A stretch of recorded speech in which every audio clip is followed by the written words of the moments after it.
Welcome in, everybody, to the Rant with me, Pugs Moran. We do this every. Oh, excuse me. Oh, I just did a quick drink of my soda. That's right, no code mix. We're out of code mix here today. Give me a second. We'll restart the show. Hold on. Fix that. We'll drink more soda.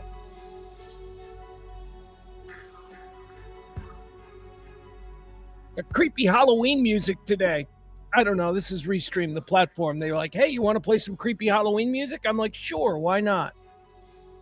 All right, welcome into the Rant. I'm Pugs Moran. We do this every Monday through Friday, around about 12 o'clock. It is a rundown of all the day's hot topics, current events, trends, headlines, whatever it is people are talking about today. It's talk radio the way talk radio should be done, without a political filter, without a partisan prism being applied to absolutely every subject. I don't care how you voted. You shouldn't care how I voted. We're just people talking about normal people things, because that's what we are. Show for normal people. Doing a Halloween show today because it's Halloween. Trick or treat. Not going to get many trick or treaters here at the beautiful E-Galleries in Dallas's Design District. Of course, we do the show here from the Kelly Moore Memorial Studios. Still haven't made that Kelly, how did she die, cause of death video that I said I was going to make. I don't know. It's like one of those things where it's like, I'm sure you understand life is complicated. Here's how the show works. It's performed as a stream of consciousness by yours truly. What is a stream of consciousness? Well, it's just a guy performatively and extemporaneously speaking into a microphone, screaming about the day as he sees it, the world as it unfolds before his very eyes. We do it every day. We've been doing it for 3 years. We do the show. It is a stream of consciousness, which means no breaks, no stops, no nothing. Just me talking about the world. Your companion, your little buddy, helping you get through this day, because this day might suck for you. Doesn't suck for me, not yet. So far, so good. We'll see. I'll tell you, you know who's in for a really rough day? CeeLo the dog. Yeah, we talk about the dog CeeLo all the time. She's crazy. She's in for a rough day. She has no idea. I was looking at her this morning. She's laying peacefully at the foot of the bed. She looks up at me with those big brown eyes. She's like, everything's good in the world, dude. Everything's good. And I looked at her and I said, you have no idea what today is. You have no idea how many people are going to knock on this door. You have no idea how nuts you are going to be going all night long. I'm telling you, it's worse for CeeLo.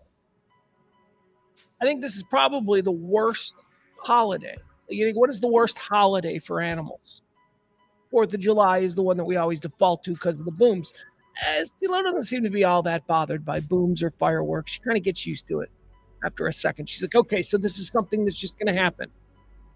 But it's people coming to the door. Strangers coming to the door, man, one after another. Little kids, they're all dressed scary. Not a good vibe for the dog. So she's into a hell of a day. She's and I feel like I'm not going to be there for her. She's going to be left to go nuts on her own because it's Thursday night. It's a game night here in North Texas. That's right. My 15-year-old son plays junior varsity football here in Texas, and it's Thursday night lights for us. It's another long one. It's a road trip. Oh, Texas. Why Texas got to be so big? It's not that bad of a road trip. It's just like all the way up like Denison. I know it's like all the way up by Oklahoma. It's like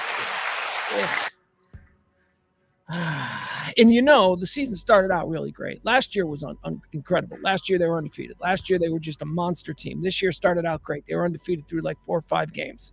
Then the wheels started to come off. They've lost, as my son might got into an argument with my kid, because this is how disingenuous kids are. He said, now he's really smart. And I always say, he's really smart. It's great grades, straight A's all the time. Says to me, Dad, you know, we're 500 over our last 3 games. And I go, I don't think that's a real thing. It's like, what do you mean? I go, you can't be 500 after 3 games. I suppose you can't be 500. You've lost 2 of your last 3 games, man. You just got to sit in that and you got to own it. And he's like, no. And then he tried to explain it away by saying, but no, we dominated one of those games. We did it by quarters. And I'm like, that ain't how. You don't count the wins as like quarters that you've won in the last 3 games. Get out of here. So I don't know. So I'm going to get in the car after the show today. I'm going to drive way far up north, and we've only got a couple more of these. So in for a penny, in for a pound. Too late to turn back now. Let's go, Panthers. We're playing another one of them real football schools. We're playing another one of them real Texas football schools. McKinney. They take the shit seriously up there.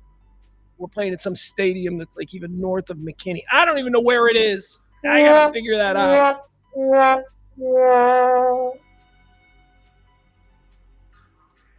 Music bothering anybody else? The music's kind of bothering me a little bit. Peter, let's say hi to the chat room. Everybody's filling in. We got all the regulars. Peter says, what a crushing but great World Series game last night. Fighting for sure. I'm going to kill the music. I'm not digging the music. It's distracting me. Yeah, we'll talk about that. We'll get into the World Series. The World Series is over. There is a winner, the Dodgers. And hey, man, look at that. Who would have thought that a World Series victory would devolve into chaos in the streets with looting and street racing and pharmacies on fire? What a wonderful thing for baseball. I keep saying baseball, it's dying. Make no mistake. Baseball is dying. They're going down swinging. I would not have bet that there was enough interest in baseball in this country that fans would riot in 2024. NBA, sure. NHL, okay. Maybe in Canada. NFL, absolutely. Baseball, though, good for the Dodgers. Good for Dodger fans, showing that, people do care about baseball still. We'll get into that. We'll talk about that. We got the CC we got Sports Bras in the chat room. Go Panthers. That's right.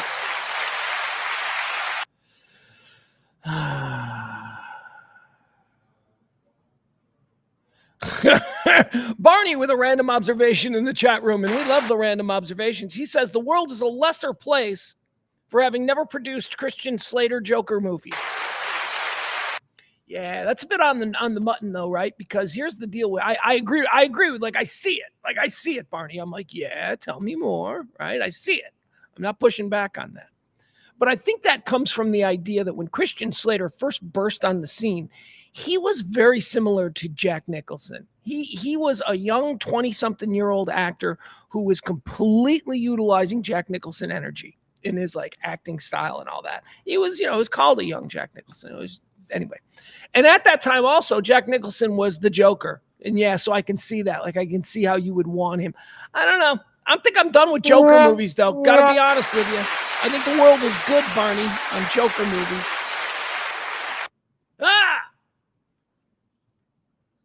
Sorry, that was because Kevin Barber just said boo in the chat room. So I thought I'd give him the courtesy of let's see here.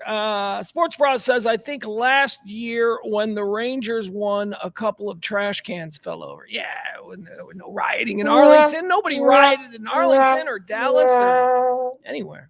Probably because the Rangers don't really drop anchor with a specific area, which Texas. We're the Texas Rangers. You're in Abilene? Sure, you can claim us.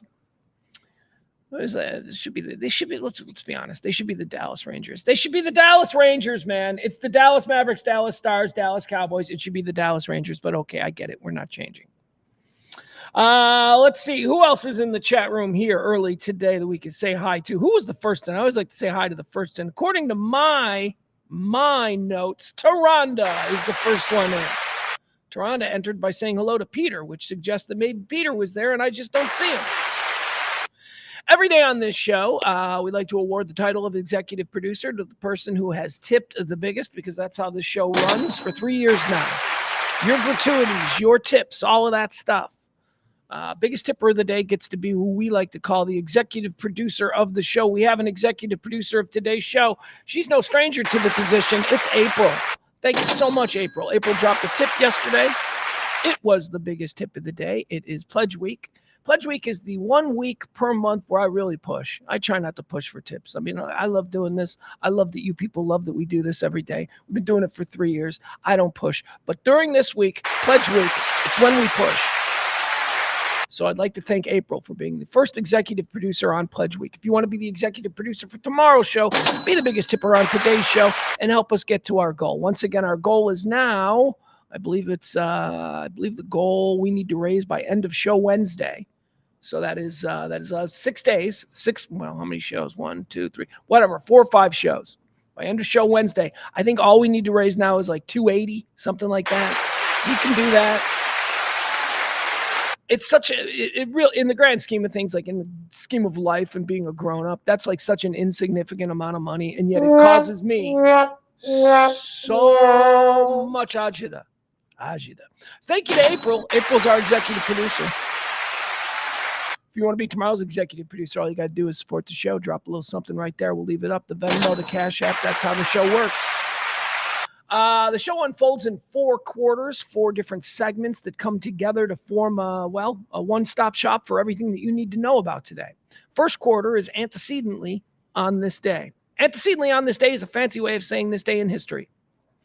Previously on, that kind of thing. I cherry pick events from history, and we talk about them, how they apply to what we know of this version of October the 31st, Halloween. Quarter 2 is birthdays, people born on Halloween. We talk about them, celebrities, notable quotables, historical figures, born on Halloween. Do we like them? Do we wish them a happy birthday or nah? That's what we decide with quarter 2. Quarter 3 is deads.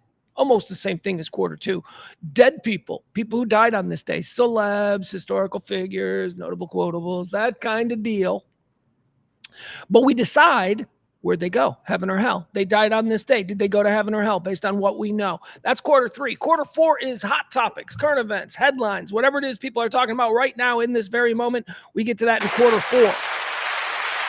And that's it. That's the show. It takes about 2 hours or so. We should get through it. Peter Lufkin in the chat room says, True Romance is one of my all-time favorite Slater movies.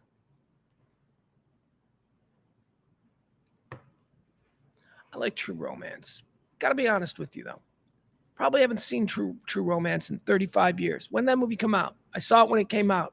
I don't think I've ever rewatched that.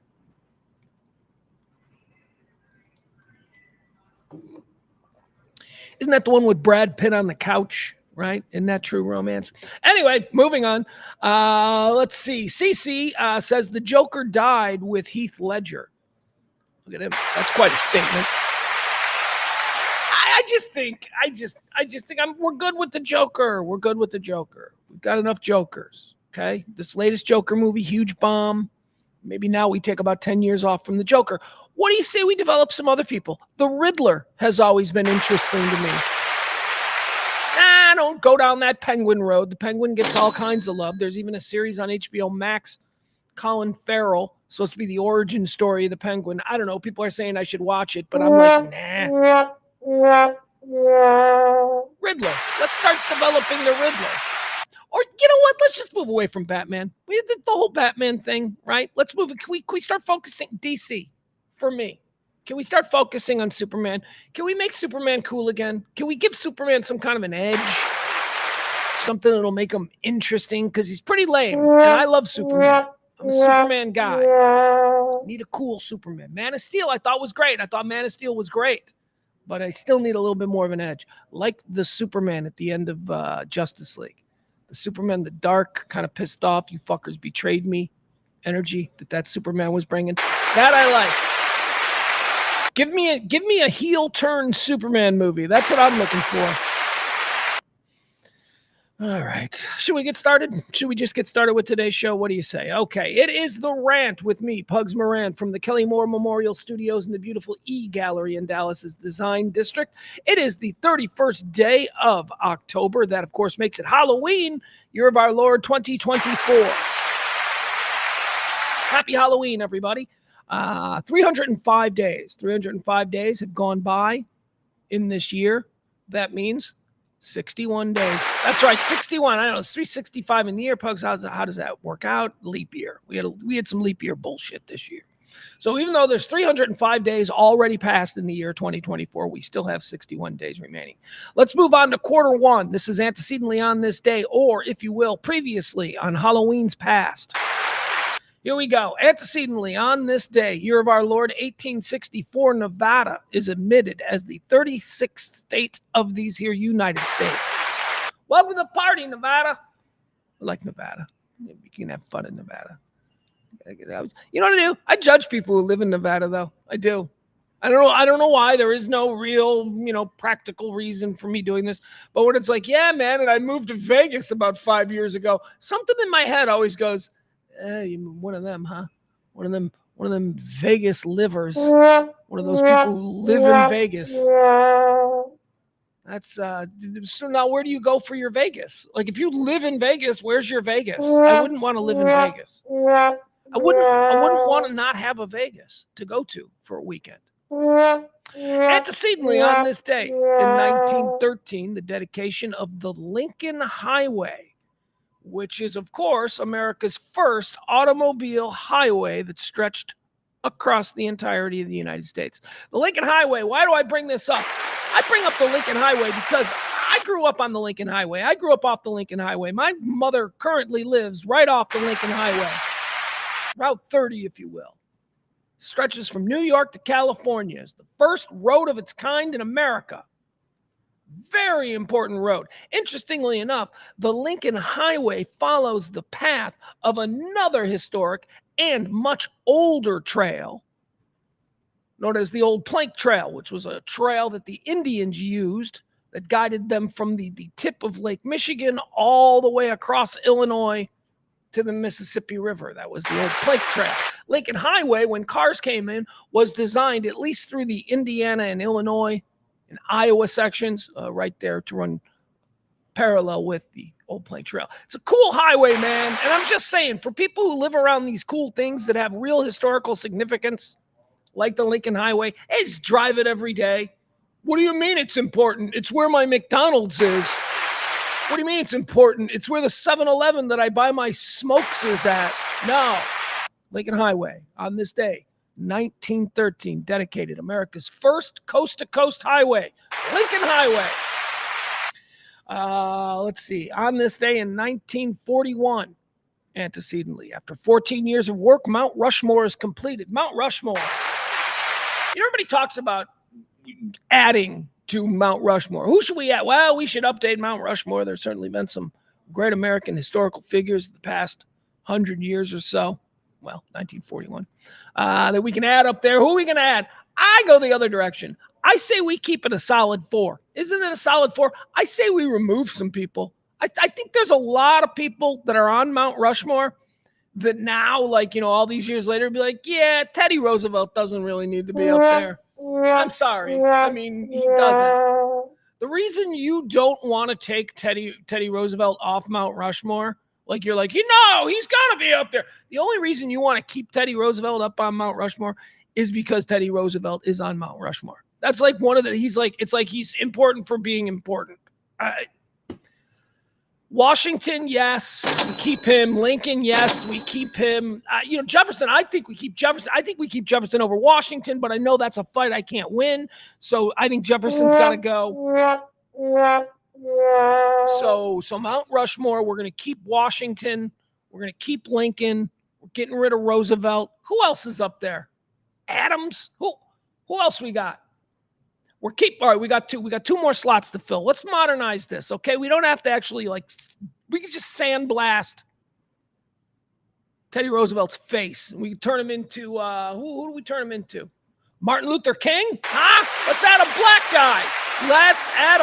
guy. I think the mustache and the jowls, I think we can do that. I think we can turn Teddy Roosevelt into Martin Luther King. Let's do that. Let's do that. Let's have that fight. Let's see those protests. Yeah, let's do that. All right. So we got Washington, we got Lincoln, Martin Luther King. I'll tell you, man. I think the case also should be made that maybe we keep a Roosevelt up there, but we got the wrong Roosevelt up there. We got the wrong one. I mean, honestly, Franklin was a better president than Teddy. He just was. Most historians believe Franklin to be the most competent and effective president we've ever had. He's the longest serving president. They threw out the rules for him because we were in World War II. They're like, let's not have an election. Let's just ride with this dude. He seems to have it under control. And he did. Until he died. Then he didn't. All right, so here's who we got. So here's who we're doing like the modern. God, do I want to do this? Do I want to do this? I'm like, it's okay. So here's who the last spot is coming down to, people, in my head. We got George Washington, we got Abraham Lincoln, we got Martin Luther King. Okay, we've got 2 slots, or we got 1 slot. I think we're going 2 slots. I think we're going 2 more slots. We got, or is it 4? I don't know. I don't care. Let's just say 1 slot. I'm between. Fucker, it's gonna make people mad.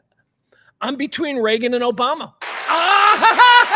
Obama! Yeah, fuck you. He's got every much as right to be up there as Reagan. Like, no, Ronald Reagan was fuck you. Obama means a lot to a lot of people. He may not mean shit to you, but maybe that's just because you're not the right skin color. To a whole bunch of Americans, especially non-white Americans, Obama represents something that you will never understand. I should never understand it, but I get it because I'm from the South Side of Chicago. South Side! Point is this, Reagan or Obama? I don't know. But that should be our new Mount Rushmore. Teddy Roosevelt's got to get the fuck out of there. Jefferson doesn't have to get the fuck out of there, but unfortunately, I just think most people don't appreciate Jefferson as much as I do, so Jefferson can go.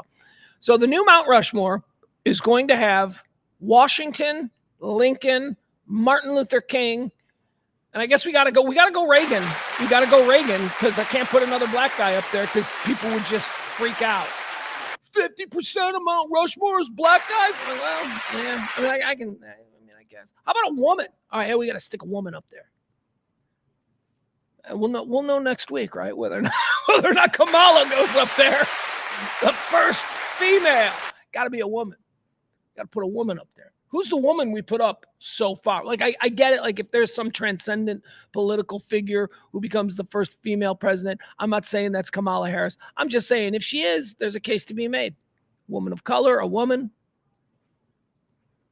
But what woman would we even consider putting up there so far in American history?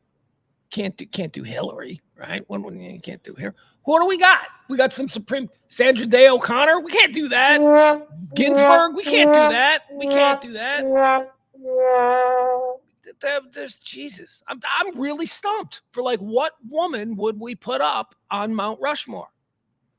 I mean, there's a lot that are worthy of the conversation, but I don't know. Anyway, antecedently on this day, 1941, after 14 years, Mount Rushmore is completed. I think it's time we carve some new faces into that mountain. Antecedently on this day in 1968, the Vietnam War October surprise. Citing progress with the Paris peace talks, U.S. President Lyndon Baines Johnson announces to the nation that he has ordered a complete cessation of all air, naval, and artillery bombardment in North Vietnam effective November 1st. All right. Look at that. He wasn't even running for re-election. Remember, he said, I shall not seek, nor will I accept my party's nominee. He wasn't even running, and he was just trying to help out his party. We're ending the war. How'd that work? Nixon still won. Didn't work, Johnson. Didn't work. Antecedently on this day in 1973, I love this story. There was a movie. It was an Irish movie that was made about this. It's like in the early 80s. It's one of those HBO movies. I don't know what it's called. Was Mel Gibson in it? Maybe like a young Mel Gibson. I don't know, whatever. It was on this day in 1973 that the Mountjoy prison escape occurs. Now, the Mountjoy prison escape is a real thing that happened in 1973 that, basically it's like video game shit. It's like shit now that you just do in video games, and people are like, that could never happen in real life. Well, no, it actually happened in real life. What happened with the Mountjoy prison escape was that this was a British prison, and they had a whole bunch of IRA soldiers, Irish Republican Army terrorists in the eyes of the British, had a whole bunch of these terrorists there at this prison. So a bunch of their boys, they went to like a police helicopter place. What a police helicopter. They went to a place where there was a police helicopter, and they stole the police helicopter. And they landed the helicopter inside the prison walls. You know, like we always see this scene depicted in movies. There's, the helicopter's landing in the yard, and everybody runs. They actually did it, and all the IRAs jumped on the helicopter, and they flew off to safety. Mountjoy prison helicopter escape.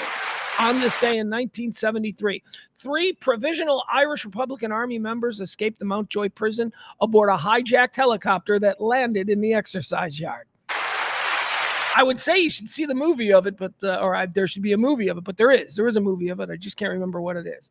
Antecedently on this day in 2002, a federal grand jury in Houston, Texas, indicts former Enron chief financial officer Andrew Fastow on 78 counts of wire fraud, money laundering, conspiracy, obstruction of justice, and other related crimes to his employer, Enron. This is the Enron thing. So the Enron thing went on this day in 2002. You guys ever seen Smartest Guys in the Room? If you haven't, it's an incredible documentary. It's an incredible documentary about what happened at Enron. And it's got all kinds of video and all kinds of audio, and you're hearing it and you're seeing it out of these people, and you're seeing it in real time. You're seeing them doing things and making decisions and talking shit on people. It is incredible. Smartest Guys in the Room, one of the best documentaries I've ever seen. Smartest Guys in the Room, the story of Enron. Mark Cuban. It was the first movie that Mark Cuban ever produced. It's fucking really good. Let's see here. That was on this day in 2002 in Houston. On this day in 2011, the global population of humans, that was a big deal, 7 billion. On this day in 2011, the human population exceeded 7 billion people. Thus, this day, you think it's known as Halloween? Wrong. It's known as Day of 7 billion. We're gonna keep calling it Halloween. Day of 7 billion doesn't have a flow to it. All right, let's go. Quarter 2, birthdays. People born on this day. We decide whether or not we think they deserve a happy birthday or not. Born on this day, first off, 1922, Barbara Bel Geddes. Barbara Bel Geddes. She was, of course, Miss Ellie. She was Miss Ellie Ewing. She was married to Jock Ewing. She was JR's mom. Dallas. Barbara Bel Geddes. You know, it's funny. When I moved here in 2001,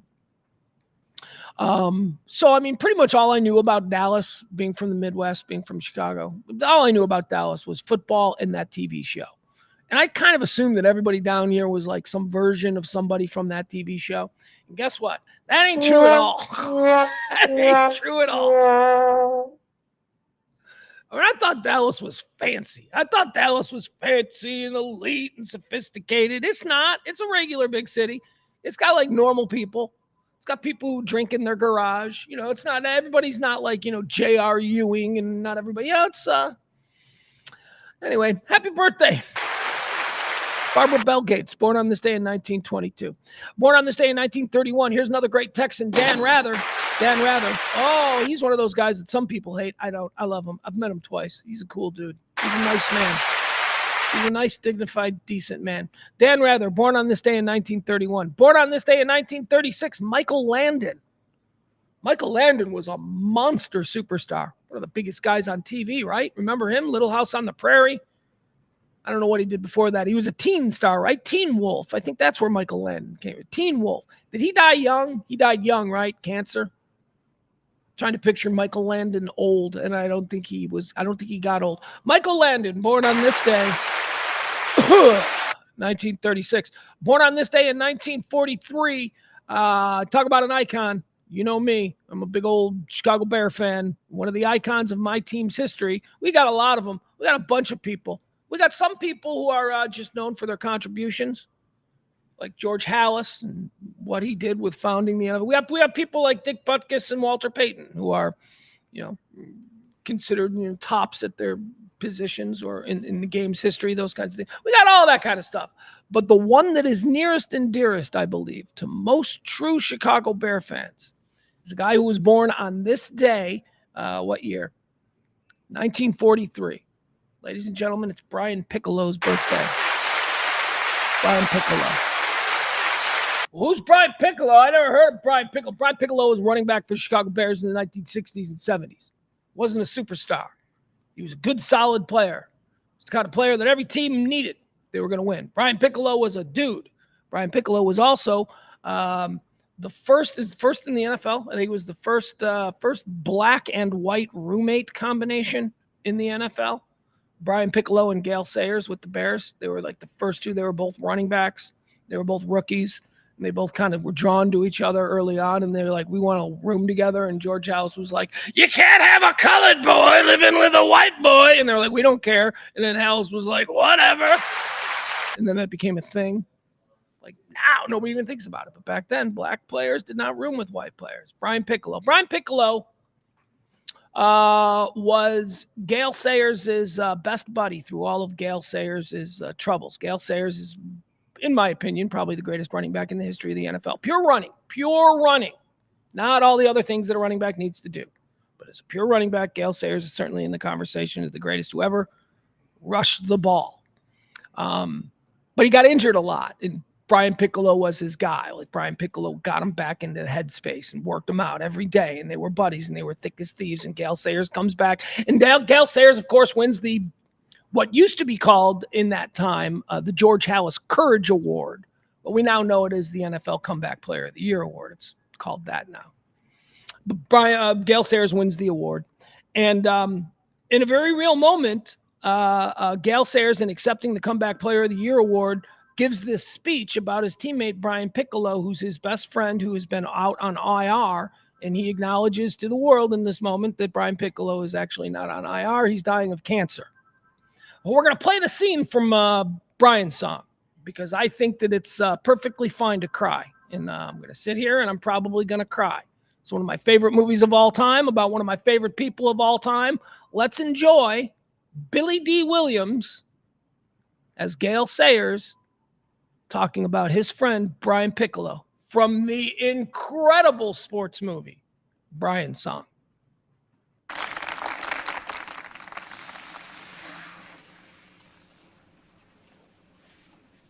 I'd like to say a few words about a guy I know, a friend of mine.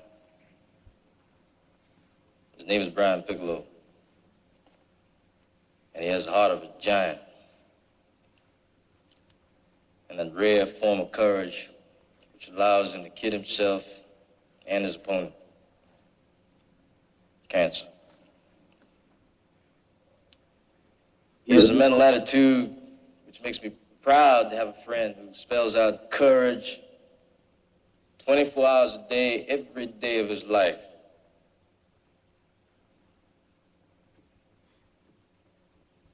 Now, you flatter me by giving me this award. But I say to you here and now, Brian Piccolo is the man of courage who should receive the George S. Halas Award.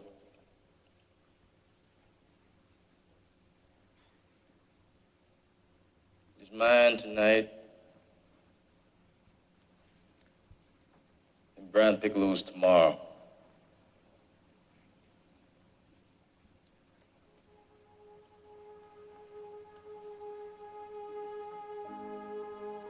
I love Brian Piccolo. And I'd like all of you to love him too. And tonight, hit your knees.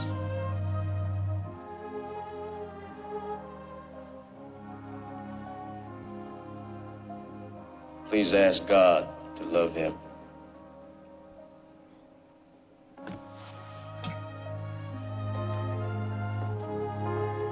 Get out of here.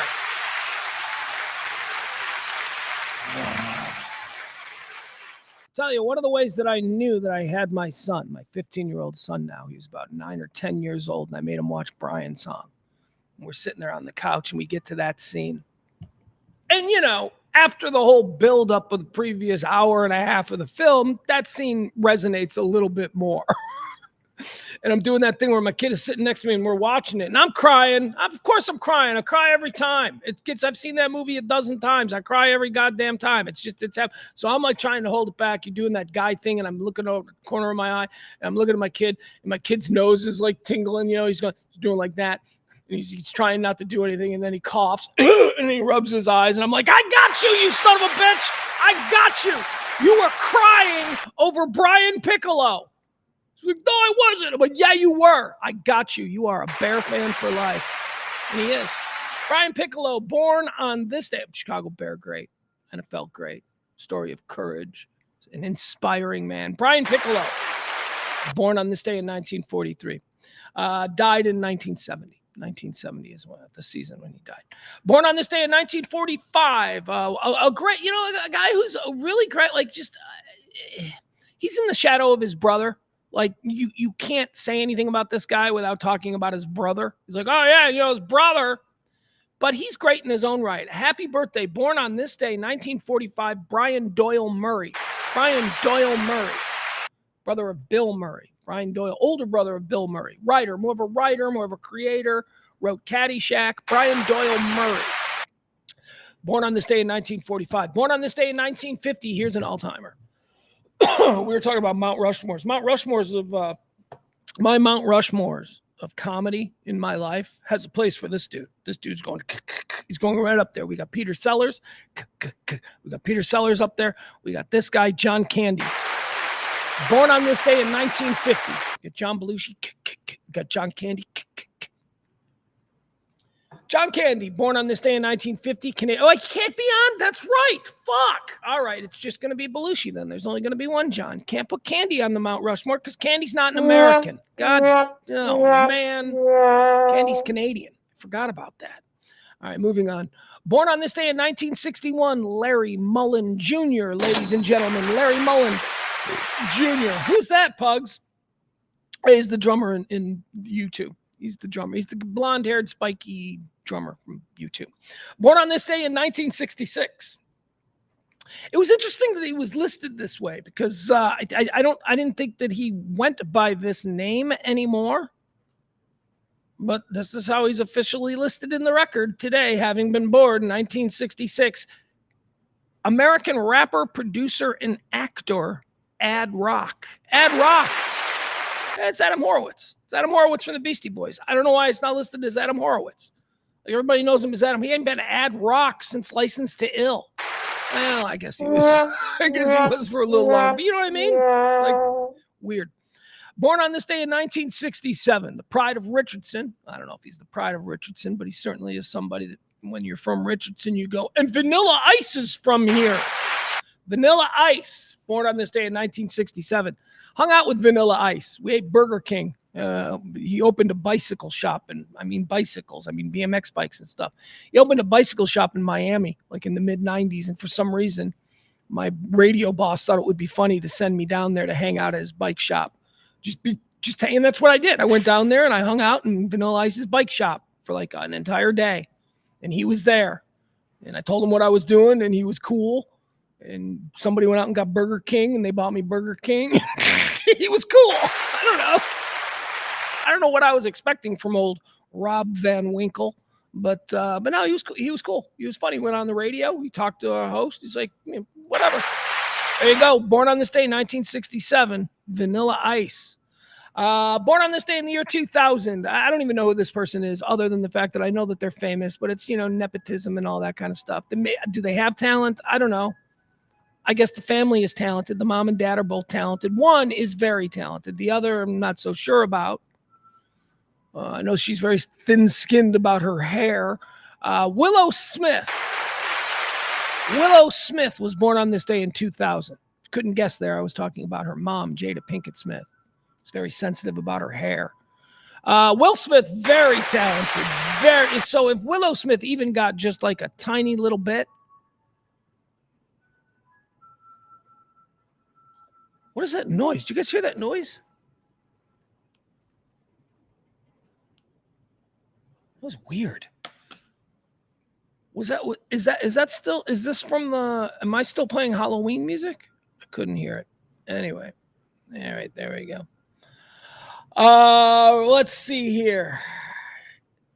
Adam Reyna says he's married to the woman who basically invented the Riot Girl, Kathleen Hanna.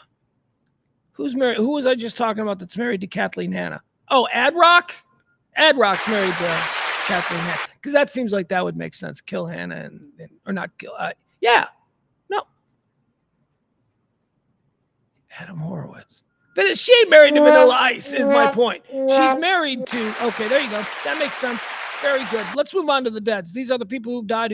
These are the people who've died, people who've passed away on this day. We're going to decide whether they went to heaven or hell. Dead on this day in the year 1926, Harry Houdini. Now, just last week, you remember we talked about how it was the anniversary of the final show for Harry Houdini. It was his final show because he got injured. Told you about how he got punched in the stomach. Houdini used to do this bit where he was like, I could take a punch in the stomach from anybody. And then like heavyweight champs of the world would like punch him in the stomach and he'd be like, do you see? But it was a trick. He would do this. He would tighten his muscles. He was prepared for it. So before his final show, some boxer shows up and they're like, I want to punch you in the stomach. And he's like, well, I can take a punch in the breadbasket from any man. Ugh! And as he was like explaining it, the boxer just punched him. He wasn't ready. He didn't clinch. He wasn't prepared, and it injured him, and that was why it was his last show. He would die today, like 6 days later, from like internal bleeding and all kinds of nonsense. Harry Houdini, where'd he go? Heaven or hell? Yeah, he went to hell. He went to hell. He was into all kinds of weird occult stuff. I think Harry Houdini wanted to go to hell. Let's just safely say Harry Houdini went to hell. Dead on this day in 1983, somebody I just mentioned. Also someone who went to hell. Absolutely went to hell. Although his little side project, his little thing that he did so that he didn't have to go out and get a real job, which is honestly how the NFL came to be. The NFL came to be because George Halas didn't want to get a real job. He was working at the Staley factory in Decatur, Illinois. He's working on a line. He convinced the owner of the Staley factory. I don't even know what they made, Stales. He convinced the owner of the Staley factory to fund him in creating a football team because there was this new sport called football or whatever. I don't know. And that's how the team began. He didn't want to work in the factory anymore. He wanted to get paid to be in charge of the factory football team. George Halas died on this day in 1983. I can tell you this about the day that he died. I was 13, 14 years old, high school, probably a freshman in high school. I remember it was rainy. I do not remember it being Halloween, which probably shows you the importance of George Halas in Chicago, especially to a 13-year-old kid. I don't remember it being Halloween. I remember it being the day Halas died because I remember the day Halas died. It was a big day. It was a day in Chicago. I mean, you may have had something similar. I mean, Tom Landry died, right? I mean, not the same kind of thing. I don't know how ingrained in Dallas culture Tom Landry was to the extent that George Halas was in Chicago, but I remember when he died. I remember it was raining. I remember being on the phone talking to somebody about it, and it was raining outside. Anyway, he's in hell. George Halas is absolutely in hell. He was a son of a bitch. That's probably the best thing that most people will tell you about George Halas. Of course, nobody who knows him is still alive. His daughter's like 105. She seems like a lovely old woman, and that's the extent of what I'll say about Virginia McCaskey, who's the current owner of the Bears, my team. She seems like a lovely old woman, and I can't wait for Bezos to buy the team when she dies. But come on!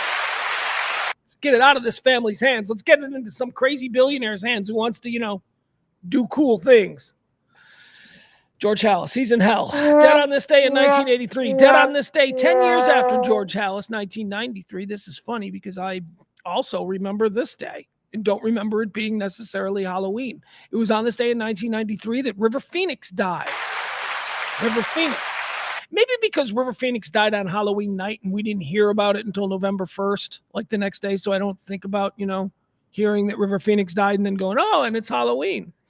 River Phoenix died out in front of the Viper Room. The Viper Room was a club, a rock club that he and a number of other people, most notably Johnny Depp, went in together. A bunch of young Hollywood troublemakers back in the early 90s. They bought a club on the Sunset Strip, a place where they could go and no rules and they could party and, all that stuff. Viper Room, still in existence. Do not believe Johnny Depp or any of the original people have anything to do with it. River Phoenix went into the bathroom at the Viper Room, did a whole bunch of drugs, had a bad reaction to it, stumbled through the crowded club out onto the front sidewalk area of the Viper Room where he passed out and died. River Phoenix seemed like a nice kid. He seemed like obviously at the time he was just an actor and I didn't know anything about him because I wasn't gay. Like if I was gay, I'd be like, oh, he's hot. Or if I was a chick, I'd be like, maybe I'd know more. But I didn't. I just knew that he was a good actor. He was a good young actor. He was kind of Leonardo DiCaprio before Leonardo DiCaprio. Like Leonardo DiCaprio probably benefited greatly from not having River Phoenix around to compete with for roles. River Phoenix was a real actor. I think we still probably got to put him in hell, though. I don't know. He was raised in a cult. You know about this? You know about I know more about Joaquin Phoenix now, his brother, his little brother. I know more about Joaquin Phoenix now than I do River Phoenix. But they were raised in a weird cult, a weird like religious cult. I think maybe like the same one that Winona Ryder was raised in. I don't know. Moving on. Here we go. Let's go. In hell. I'm sorry. River Phoenix probably in hell. He probably did some shit. Dead on this day in 2020. Here's another big one. This is a big one. This is a good one, too. It's one of my favorite actors. I love this guy. He's a piece of shit. He's absolutely in hell. Don't get me wrong. I'm pretty sure this guy went to hell. And I'm sure he's down there in hell and he's arguing about it with somebody. Don't tell me. You know, he's probably getting into it. Oh, that's a load of shit, Satan. I used to be able to do a Sean Connery. I can't do a Sean Connery anymore. Used to be one of the few impressions that could make my friends laugh. Sean Connery, dead on this day in 2020. I'm sure he's in hell. I'm sure he's in hell. He's not even my Bond. It's not even like, oh, he's my Bond. Like, that's what you hear a bunch of boomers. He's the only real Bond. Oh, shut up. But I guess my version of that is, maintaining that Michael Keaton is the best Batman. That's the Gen X version of the boomer demanding that people acknowledge Sean Connery as the best Bond. Now, I like Sean Connery. I don't know. I like rogue Sean Connery. I love the Untouchables Sean Connery. Like, that's my favorite one, That guy, just like a dago, bringing a knife to a gunfight. I'm not even trying. Don't even say he can't do a Sean. I wasn't even trying to do Sean Connery there. Son of a bitch. Anyway, he's in hell. Sean Connery is in hell. Okay, that's going to do it for the first 3 quarters. Once again, we want to thank April. She is our executive producer of today's show. Everybody say thank you to April, helping keeping us afloat with those tips and those generous gratuities. This show runs on your tips and generous gratuities, so it is that time now where I remind you once again that we are in Pledge Week, so anything you can do to help this show get across the finish line, we've got until Wednesday of next week to raise, I believe it's $280 now, so if we can get there, that's great.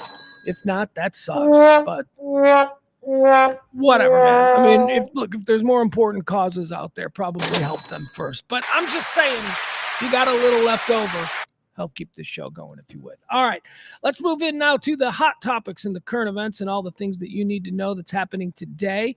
Let's see here. Top story. Well, it's Israel, but there's nothing going on there. I don't know. Israel, World War III, it's coming. I don't have any details. Moving on. I like to do in the beginning here. In the beginning here, we always start out with, I try to do international stuff that's happening, but then we move through it pretty quick. Like, did you see these floods in Spain? Apparently it rained in Spain. Wait, the rain in Spain falls mainly in puddles and then floods because there are some epic, they're calling them millennial floods in Spain that occurred. At least 95 people are dead. That number is expected to rise exponentially over the next few days as they find more and more victims. Flash floods in Spain. Here, let's see what we're seeing. The video and the pictures. Flash floods are scary. Flash flood, because even the name, they're like out of nowhere. Flash flood. At least 95 people have been killed by severe flash floods in Spain, according to authorities on Wednesday, as emergency responders scramble to find dozens of missing people. In the worst affected region, Valencia, 92 people have been killed. Several locations in southern and eastern Spain were hit with up to 12 inches of rain in just a few hours on Tuesday in what marked the worst rainfall in Valencian history, according to the state weather agency. All right, so they had a freaky bad out-of-nowhere superstorm, and now everything's flooded in Spain, and nobody saw it coming, and oh, man, The whole world is falling apart. We've been covering the last couple of days the story of the poisoned Big Macs. Actually, that's wrong. It's not even poison. They're quarter pounders. McDonald's has this big issue going on with E. coli in their quarter pounders. People all around the country, they're getting sick after eating quarter pounders. This one is really sad. We got a story here. This is the latest. A 15-year-old girl in Colorado is fighting for her life after eating multiple quarter pounders over a 2-week period. Apparently, she likes quarter pounders. Who doesn't? Quarter pounders is a good burger. A 15-year-old high school freshman has been hospitalized with severe complications of food poisoning after eating McDonald's quarter pounder hamburgers 3 times in the past week before the deadly E. coli outbreak was detected. Her name is Camberlyn. I don't like that name. It's a terrible story. You know, I'm going to try right now in this moment to not be distracted by the name. Come on. Camberlyn. Kamberlyn. Camberlyn. That mother. They just made up a stupid name. That sounds purty. Let's call her Camberlyn. See, and now I'm making fun of some poor kid who's going through some shit that no kid should have to go through. So I'm going to stop. Camberlyn is one of at least 75 people who've now been sickened and 22 who've been hospitalized in outbreaks that have tentatively traced the contaminated food to onions served on quarter pounders. In Mesa County, where Camberlyn lives, 11 people have fallen ill and 1 person has died. Oh my God. Federal health officials have said that slivered onions used on the burgers are likely a source of the outbreak. All right, there you go. So it's getting worse for McDonald's. I hope she gets better. At least, hey man, you know, look, right now I'm about to say something and I'm going to say it from the perspective of a person who fully expects her to recover and is hoping for her to recover and thinks that it's going to be difficult, but she will recover. She is not going to die. They got it in time. She's a beautiful 15-year-old girl. She's going to be great. With all of that said, her college is paid for. Her college is paid for. Her wedding is paid for. Her honeymoon is paid for. McDonald's going to write a check. I had a friend a number of years back in the Chicagoland area. There was a salmonella milk incident with a local food store. Big, I think it was like the Jewel food stores. They sold milk that had salmonella in it. One of my friend's idiot brothers drank some milk that had salmonella in it. He got sick. And like he's 19 years old and he owned like 4 apartments. They gave him like $500,000. He bought a bunch of apartments with it. He's 19 years old. All right, so she's 15. She ate a bad quarter pounder. She's going to make some money. She's going to be okay. McDonald's going to be writing checks to some people. The people who have lost loved ones. Could you imagine if a dad, a head of a family, a head of a household with kids, a dad eats quarter pounder and then drops dead? That's a big McDonald's check. That's generational wealth for that family. Of course, dad's dead. I can speak this way because I grew up without a father and, my dad was dead. So it's like, I can speak this way. McDonald's. There you go. All right. So talk about the election. We don't talk a lot about the election. You may have noticed we don't do polls. We don't talk about the swing states. We don't talk about Trump in the garbage truck. We don't do that stuff here because that's all just nonsense and it's all distraction and it's all specifically designed to get some of us angry at some others of us. I just said some others of us. Is that even a word? Is that even, ugh. But we are getting close to the election, so let's dip our toe in the pool and let's see what's happening. And guess what we're finding? People are so fucking sick of this election, you guys. People are just, I swear to God, I'm going to throw my phone through the goddamn wall if I get another 8:30 a.m. election call, okay? 8:30 p.m. election call. Doesn't matter. Let's see. Most Americans, it says here, most Americans are feeling a lot of this, by the way, Wall Street Journal, Dateline, Washington. Most Americans are feeling a lot of emotions heading into Election Day, but excitement is not one of them. No, it's not. In a new poll from the AP, Nork Center for Public Affairs and Research, oh, what a fancy name. A new poll finds that about 7 in 10 Americans report feeling anxious or frustrated about the 2024 presidential campaign. So 70% of us are anxious or frustrated. I would argue that that's probably low. I think 3% of the people who are saying they're not anxious or frustrated about this whole thing, I think those 3 people, I think they are anxious and frustrated. And I just think that they're like, what doesn't bother me? I'm fine. They're those people. There is that class of people that has to be figured into every poll. People who truly are bothered by something, but they're going to admit it because that's pussy and that's weak and I ain't bothered by. So whatever. Everybody is feeling exhausted. Jesus, these elections begin now like 6 months after one ends. We're already going to have people talking about running for president in 2028 or whenever the hell it is. Is that the next one? Yeah. We're going to have people start declaring in like by St. Patrick's Day of this year, this coming St. Patrick's Day. We're going to find out who the Republicans are going to put out there. Get ready for Tucker Carlson for 3 years. President Tucker. It says here, a new poll from the AP Nork Center for Public Affairs and Research finds that 7 in 10 Americans report feeling anxious or frustrated about the 2024 presidential campaigns. Only about 1/3 say that they are excited. I mean, nobody's excited. Have you seen these choices? There's a broad feeling of uncertainty hanging over the 2024 presidential contest during the last week of the campaign. The race is competitive nationally and in the key swing states. Neither Democrat Kamala Harris nor Republican Donald Trump showing a measurable advantage.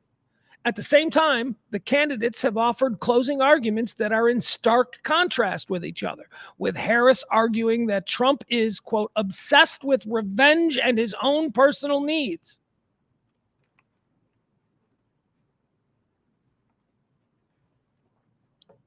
While Trump referred to Harris at a rally on Sunday night as a train wreck who has destroyed everything in her path. I mean, all right. All I can say is, if there were no names on resumes and you put a bunch of resumes in front of you, you would be more impressed with Kamala Harris's resume than you would with Donald Trump's. You would. And if you wouldn't be more impressed, remember, there are no names. It's just a list of accomplishments and what you've done and where you came from and all that kind of stuff. You would be far more impressed. And this is, again, not an endorsement of Kamala Harris because I'm not endorsing her. I've stayed out of this. But stop being silly. Donald Trump was a rich kid who was given $500 million by his super wealthy daddy on his 25th birthday. Was his 25th? I know the opening of Art of the Deal is I arrived in New York City with nothing but $1 million in my pocket, but I think that was earlier. Point is this. Trump trying to make the case that Kamala Harris has failed and she's terrible and all this kind of stuff. Dude, that's just not a fact. It's just not a fact. She never won an election. The fuck are you talking about? She won a shit ton of elections in California. She was elected senator. The fuck? She's never been elected anything. She was elected vice president on a ticket with Biden. Nobody's ever made that argument before. When a vice president has won for president, nobody's ever made the argument that, nobody ever voted for her. Oh, shut the fuck up. It's so gay. You're such stupid, dumbass arguments. But I mean, really, man. I mean, she went to law school. She got good grades. She didn't come from money. She did things that if you didn't see her name, because her name carries a lot of baggage for a lot of you. If you didn't see her name, you just looking at this resume, you'd be like, wow, look at that. Magna cum laude. Wow. Trump doesn't have any of that. Trump won't even let you see that shit. Because Trump is a part of the gilded class and always has been. Okay? Just the difference between these people. So as far as the argument being that she has left a wake of destruction everywhere that she has been, okay. I mean, maybe you clean that up. You say she's failed upwards. Say it that way. But, I mean, the facts just don't bear out that she has somehow, cheated and faked her way through. She's accomplished shit, man. You can't take it. You may not like her. You may not like the way she thinks. but she fucking accomplishes shit. She's probably, that irritating person who shows up early for work. She's like probably that 20-year-old intern that was just annoying as fuck. Whereas Donald Trump was a daddy's boy.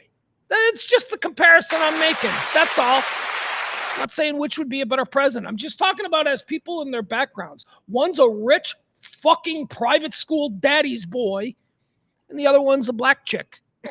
Oh, sorry. I guess she's not black. The other one's just some chick who's kind of black. She's definitely not white. We'll call her that. The non-white chick.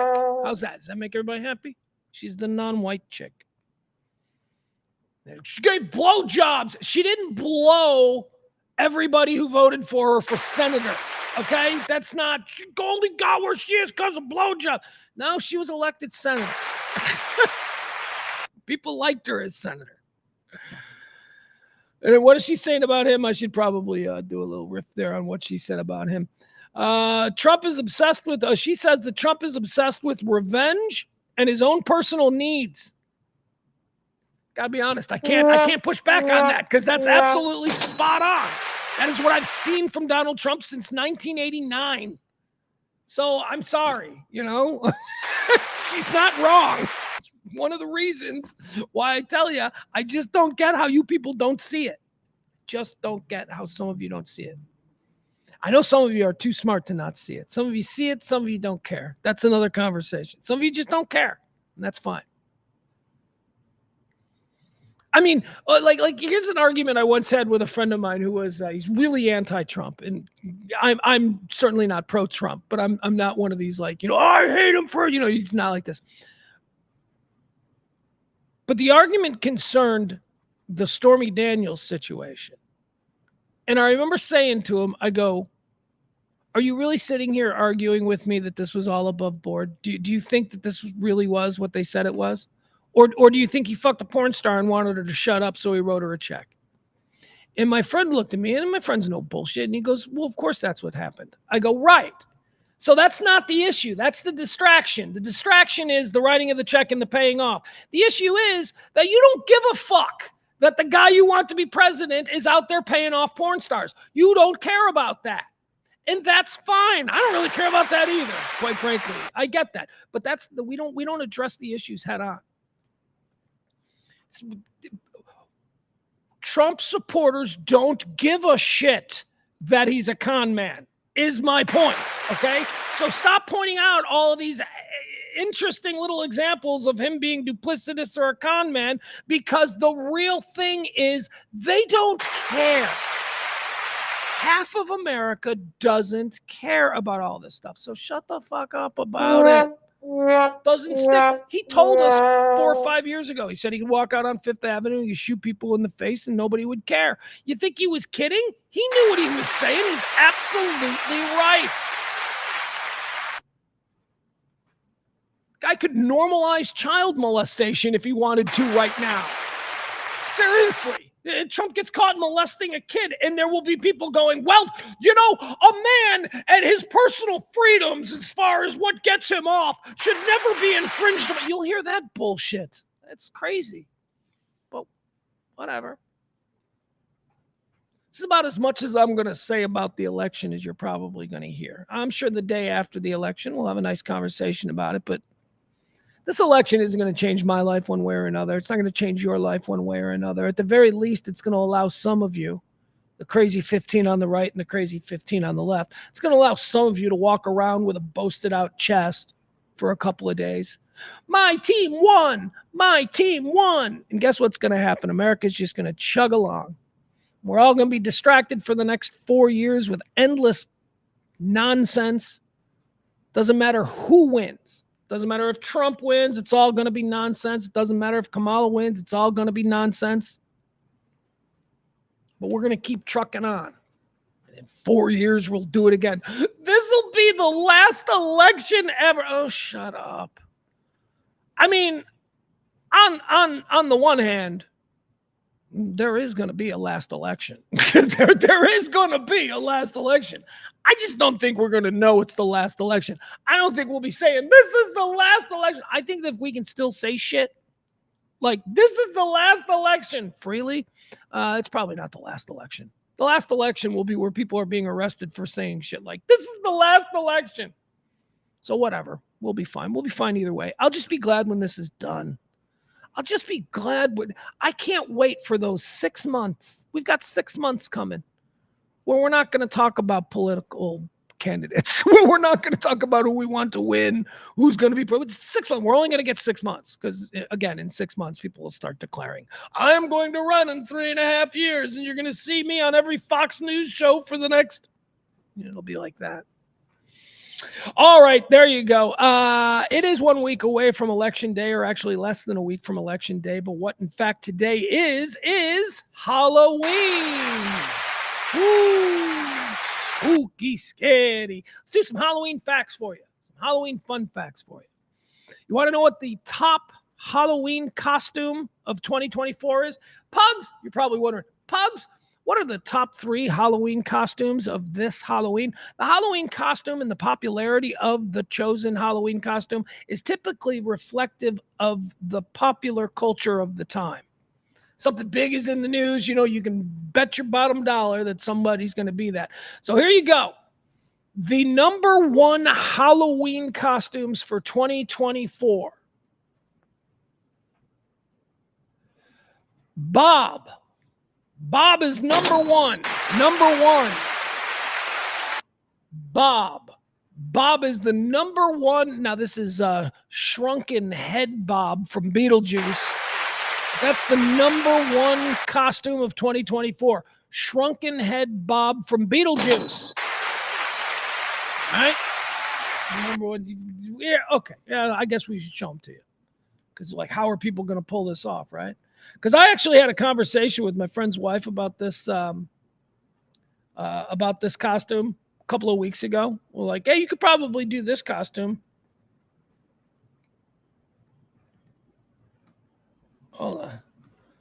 And now here. Oh, come on, man. Sure. No. It's totally okay. Why would you want? Huh.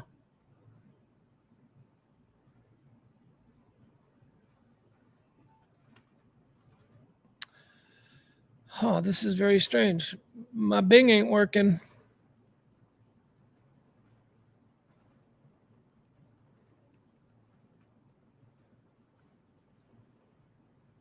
Oh, here we go. All right, so this is here. This is number 1. Oh, are these some versions of it? Let's look at this. All right, so this is the number 1 costume of this year. It is Shrunken Head Bob from Beetlejuice. There you have it. See, it's just like a tiny little head, right? Okay. How would you do that? Well, I guess you would have to make the suit really big, right? The shoulders would have to be huge to make your own normal head look so. That's a real shrunken head. All right, there's a shrunken head, Bob. That's just no, that's not. That's just a shrunken head guy. That's a zombie. That's a shrunken head Bob costume. There you go. All right, these are all. There's shrunken head. Oh, okay. So there is. Okay, so maybe that is that guy. Kind of the guy out there wearing the Outback outfit. Maybe that does fit. Maybe that is him right there. All right. All right, there you go. That's number 1. Number 1 costume this year is Shrunken Head Bob from Beetlejuice. Hold on.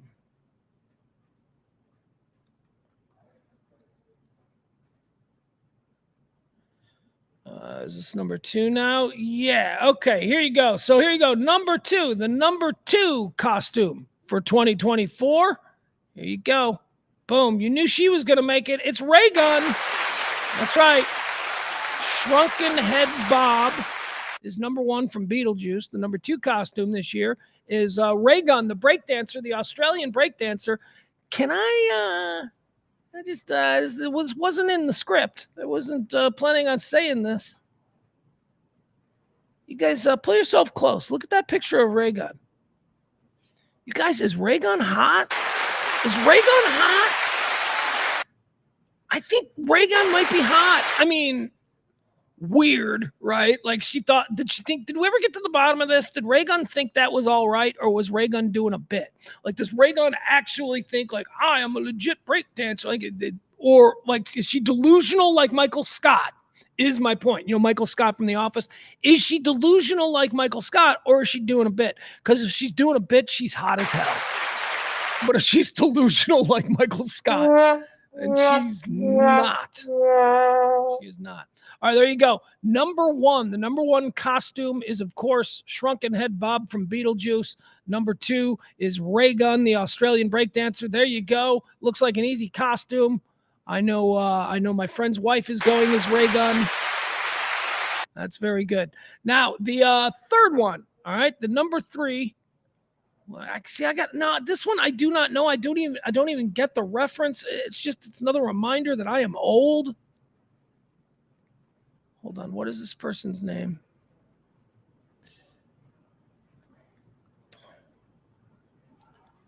What?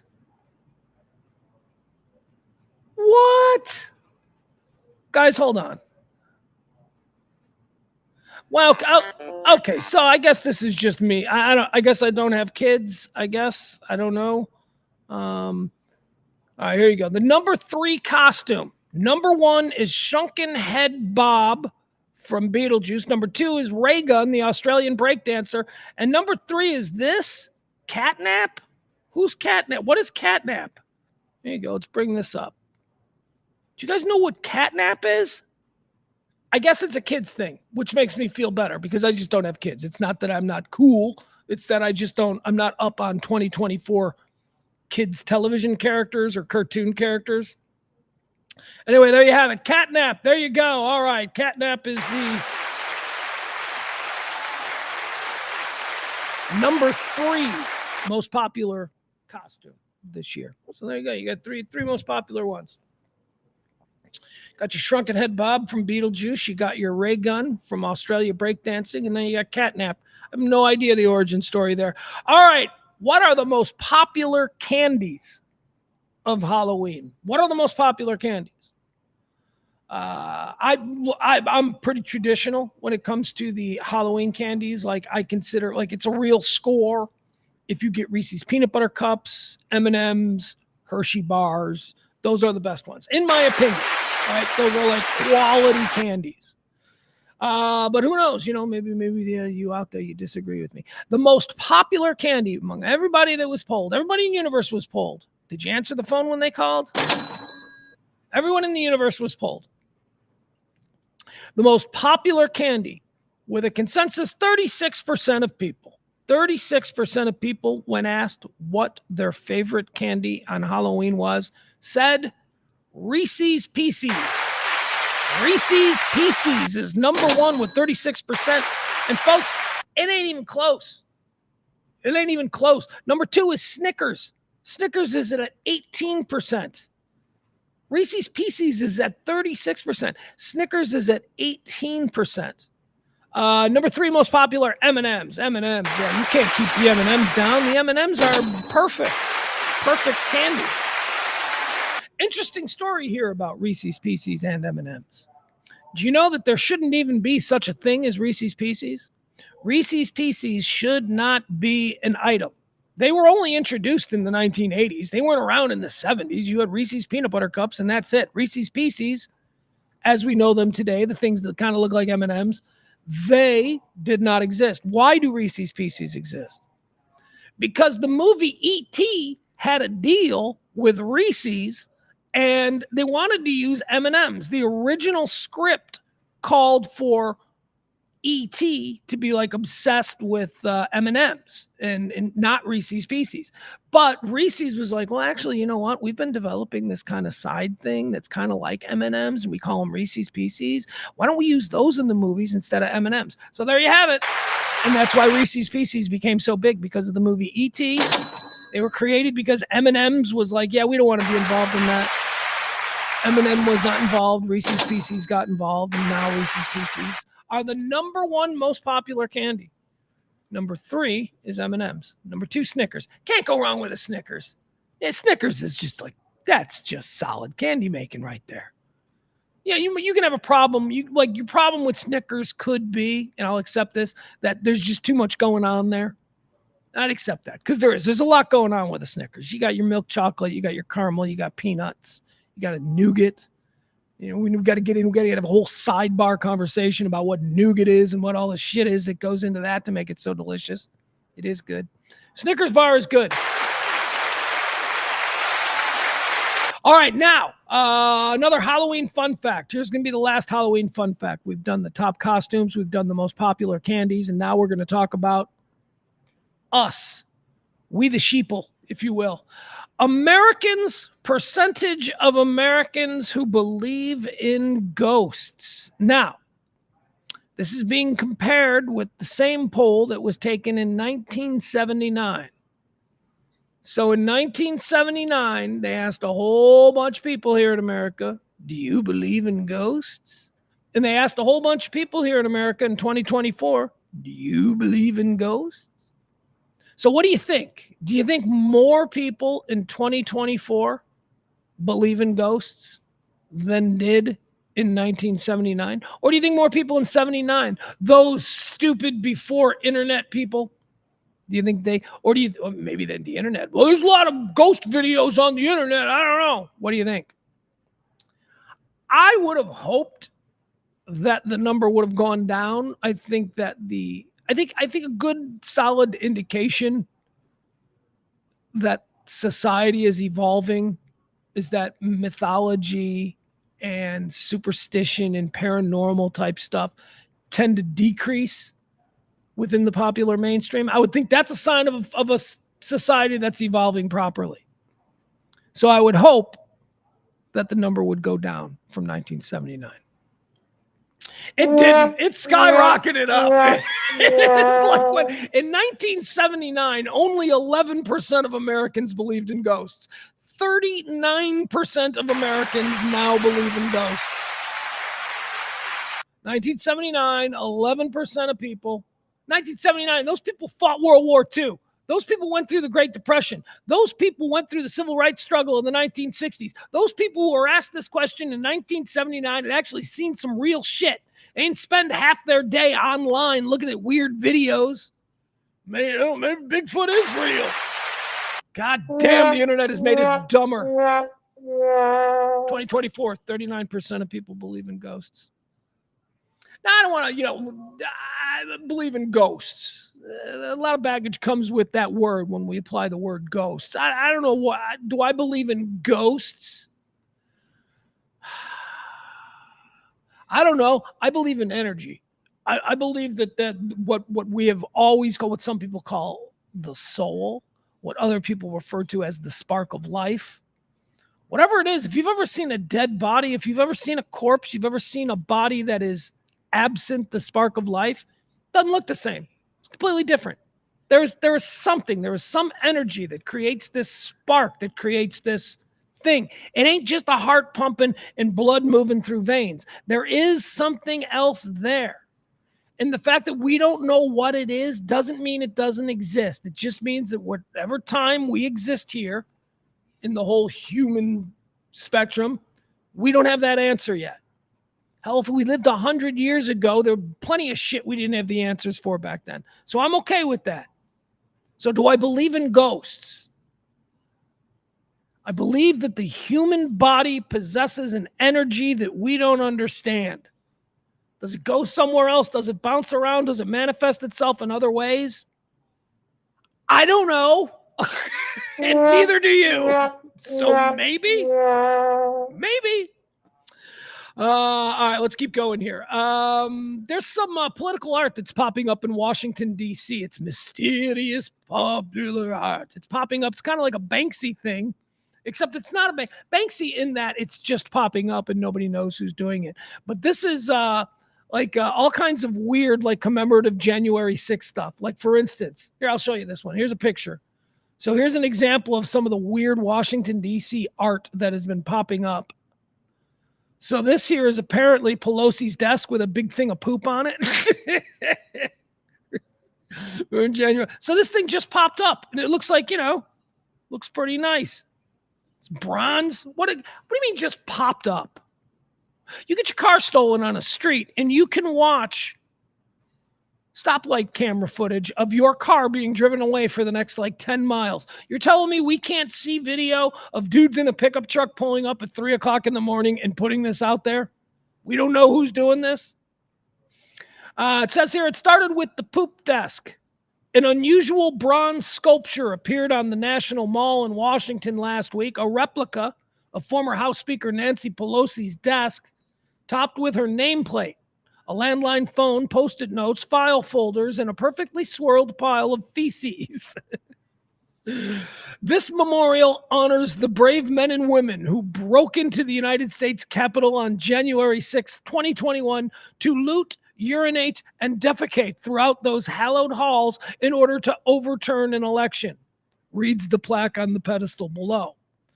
Let's see here. The National Park Services originally granted a permit to a group called Civic Crafted LLC to display the statue until Wednesday evening, but later extended it an extra week through the evening of November 6th, the day after the election.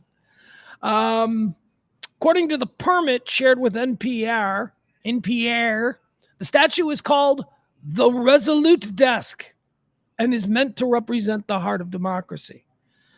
Then it goes into all the sad stuff like people dying at the Capitol. I don't want to remember people dying at the Capitol. I want to remember somebody pooping on Speaker of the House's desk. That's how I choose to remember the giant weird guy who was shirtless with the big Viking hat on. Remember that guy? Well, they call him the shaman. I choose to remember that guy. Let's see here. What else do we have? World Series. Talk a little bit about the World Series. How awesome was the World Series? Sorry, it's over. Yeah, it's over. It's okay. Man, I'll tell you, they packed a lot of game into the games that were played. Now, I would have liked to have seen a Game 7. I think that's the perfect scenario. I think you got the New York Yankees taking on the Los Angeles Dodgers. I mean, the two premier teams in baseball, American League, National League. I mean, yeah, you can make cases for other teams. But you know what I'm saying? I mean, these are the big shots. Come together for a World Series, like something like right out of the 1980s, 1970s, when the Dodgers and Yankees seemed to square off every other year. When in reality, they didn't, which is interesting because I went back and I looked at all of them. And I'm like, wow. I go, I watched every game, watched every inning, watched every pitch. After not having watched any baseball all season, I objected to baseball this season. My team, the Chicago White Sox, showed me that they were going to do nothing but cash my checks and field the worst possible team in the history of baseball, and they did exactly that. So I bailed out on my team and refused to watch any baseball right about the All-Star break, when it appeared to me that my Rangers were not going to steal my heart and become my team, and were only going to provide me with more sadness. So anyway, the postseason comes around, and I am a baseball guy. I love baseball. I'm like, I'm going to jump in. This looks like a good postseason. These matchups are looking incredible, and it was so good. Then we get to the World Series. We get Yankees-Dodgers. Again, old baseball head. I'm like, all right, if my team can't be in it, give me Yankees-Dodgers. Just that feels right. Dodgers were the better team. Dodgers were just a better team. They were built to win. The Yankees, of course, also built to win. We're talking about two teams that have amassed. Never mind. I don't even want to get into the whole payroll thing, but superstars, MVPs, all over the place. Great showcase for the sport of baseball. Dodgers are just a better team. They just out-muscled them. I'm glad that the Yankees won one game. I'm glad it wasn't a sweep. I'm glad we got the fifth game, but it was pretty clear, I think, after Game 3 that the Dodgers just seemed to be better. Yesterday's game was incredible, though. So I'll run you through yesterday's game. Big lead was jumped out to. Then there was the big comeback. Then there was a defensive. Just realized I'm breaking down baseball. I don't want to break down baseball. Let's just put it this way. Dodgers came back, and they stole that game from the Yankees, and it was incredible. The night before, the Yankees saved some face by absolutely pummeling the Dodgers. I think they put up, 10, 11 runs the night before, so that no matter what happens, at least the Yankees can say, we kicked their ass in one of those games. And they did. But that's it. The most interesting World Series in a very long time for me. And I watched every inning of last year's World Series too.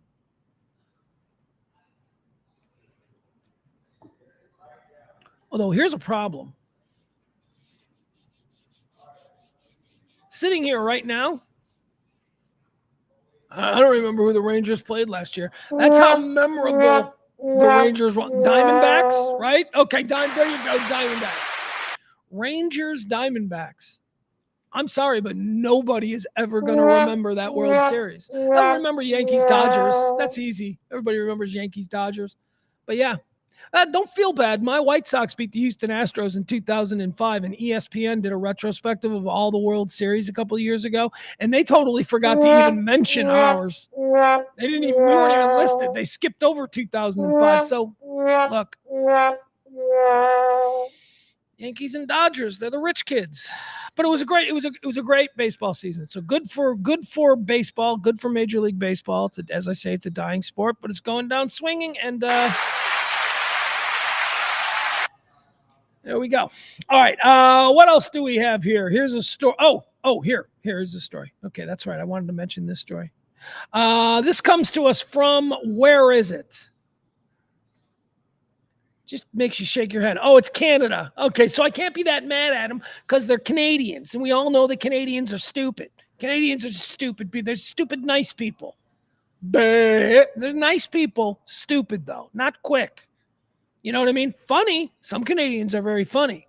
Maybe those are the smartest Canadians. Maybe the smartest Canadians are the ones who are able to manifest their national dopiness for, into humor. I don't know, whatever. Anyway, this happened in Canada. A fire department is sorry.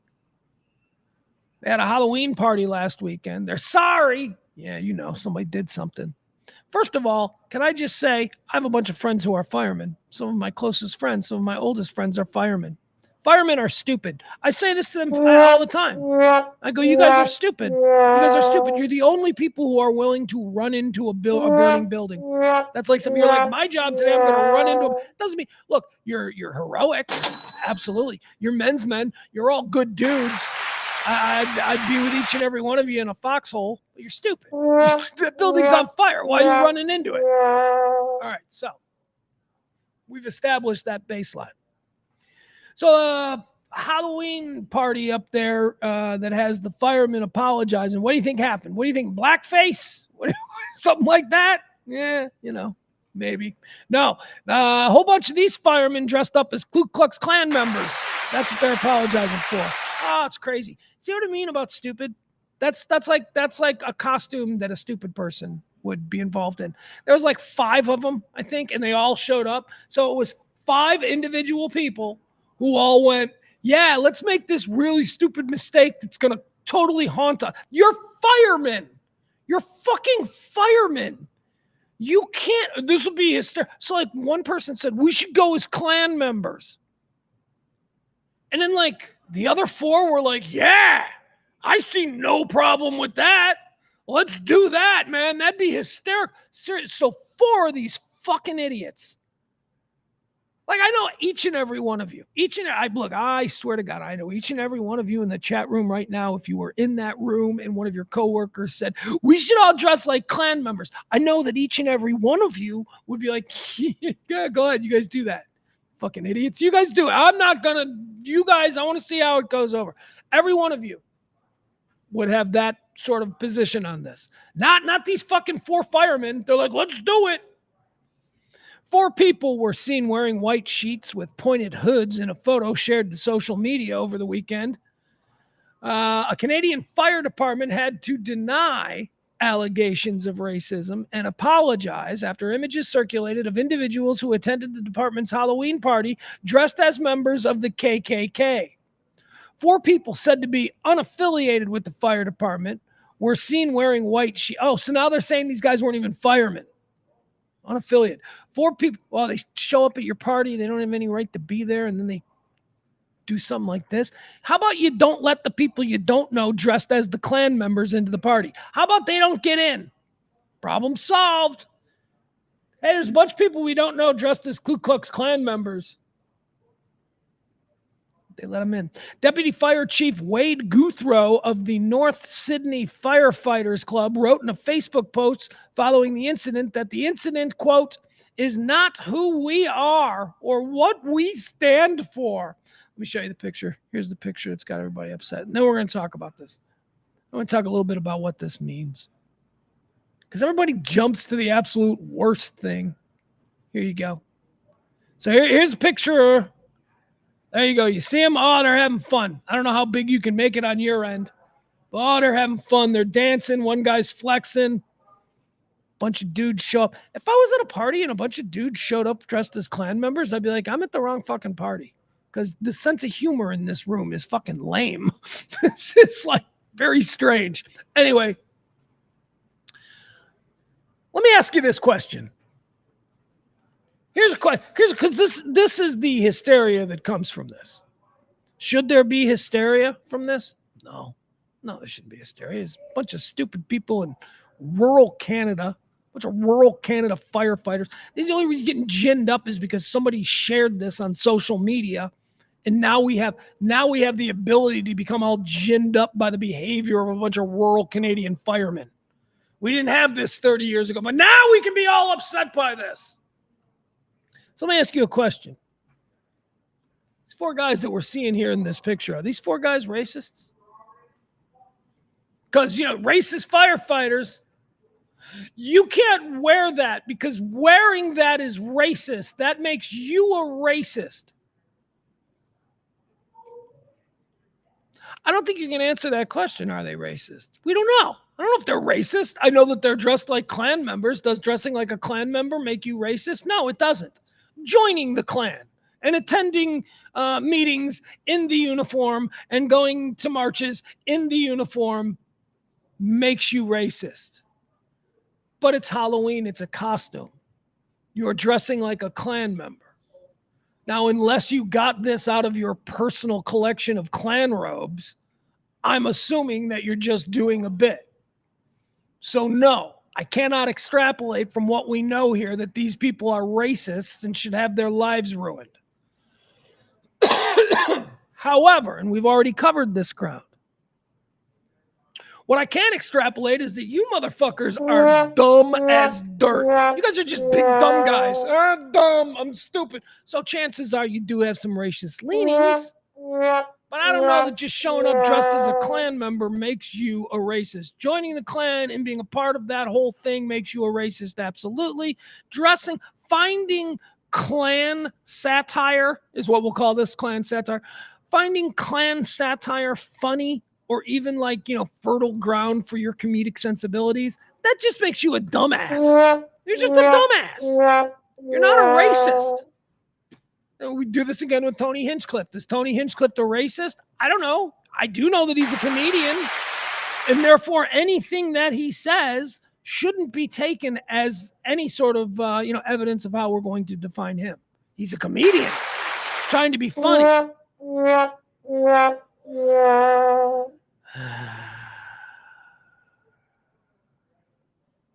Yeah, Barney said, why didn't they should have just gone with the Minions? Could have just Minions be easy if they want to be silly. Barney also says the motto of the Canadian military is it's never a war crime the first time. I don't know what that means, but I like it.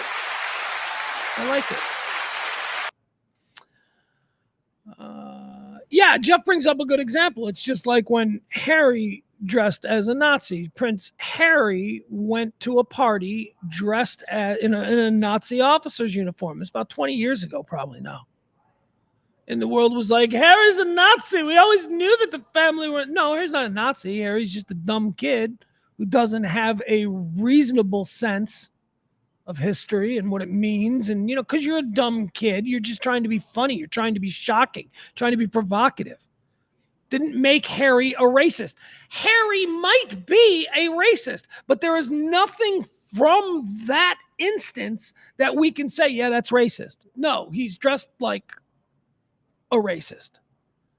Dressed like a racist isn't the same as he's a racist because he believes that white people are somehow just genetically superior to everybody. See the difference? There's a big difference. And yet when we call people racists over these things that are like this, I mean, this is why we get otherwise good people, otherwise good Americans, otherwise decent folks voting and supporting horrible people. And I'm telling you, it's because a lot of it comes with everybody's a racist, everything's a racist, everything's race, everything's this. Racism is real. There's real problems with it. But when we accuse everything of being racist, it loses its heft, it loses its influence, and it causes people who, as I say, are otherwise good people, normal, everyday Americans. It causes normal, otherwise decent people to just go, you know what, fucking shut up. I am not a racist. You're an asshole. You know what you are? You're an asshole. How dare you?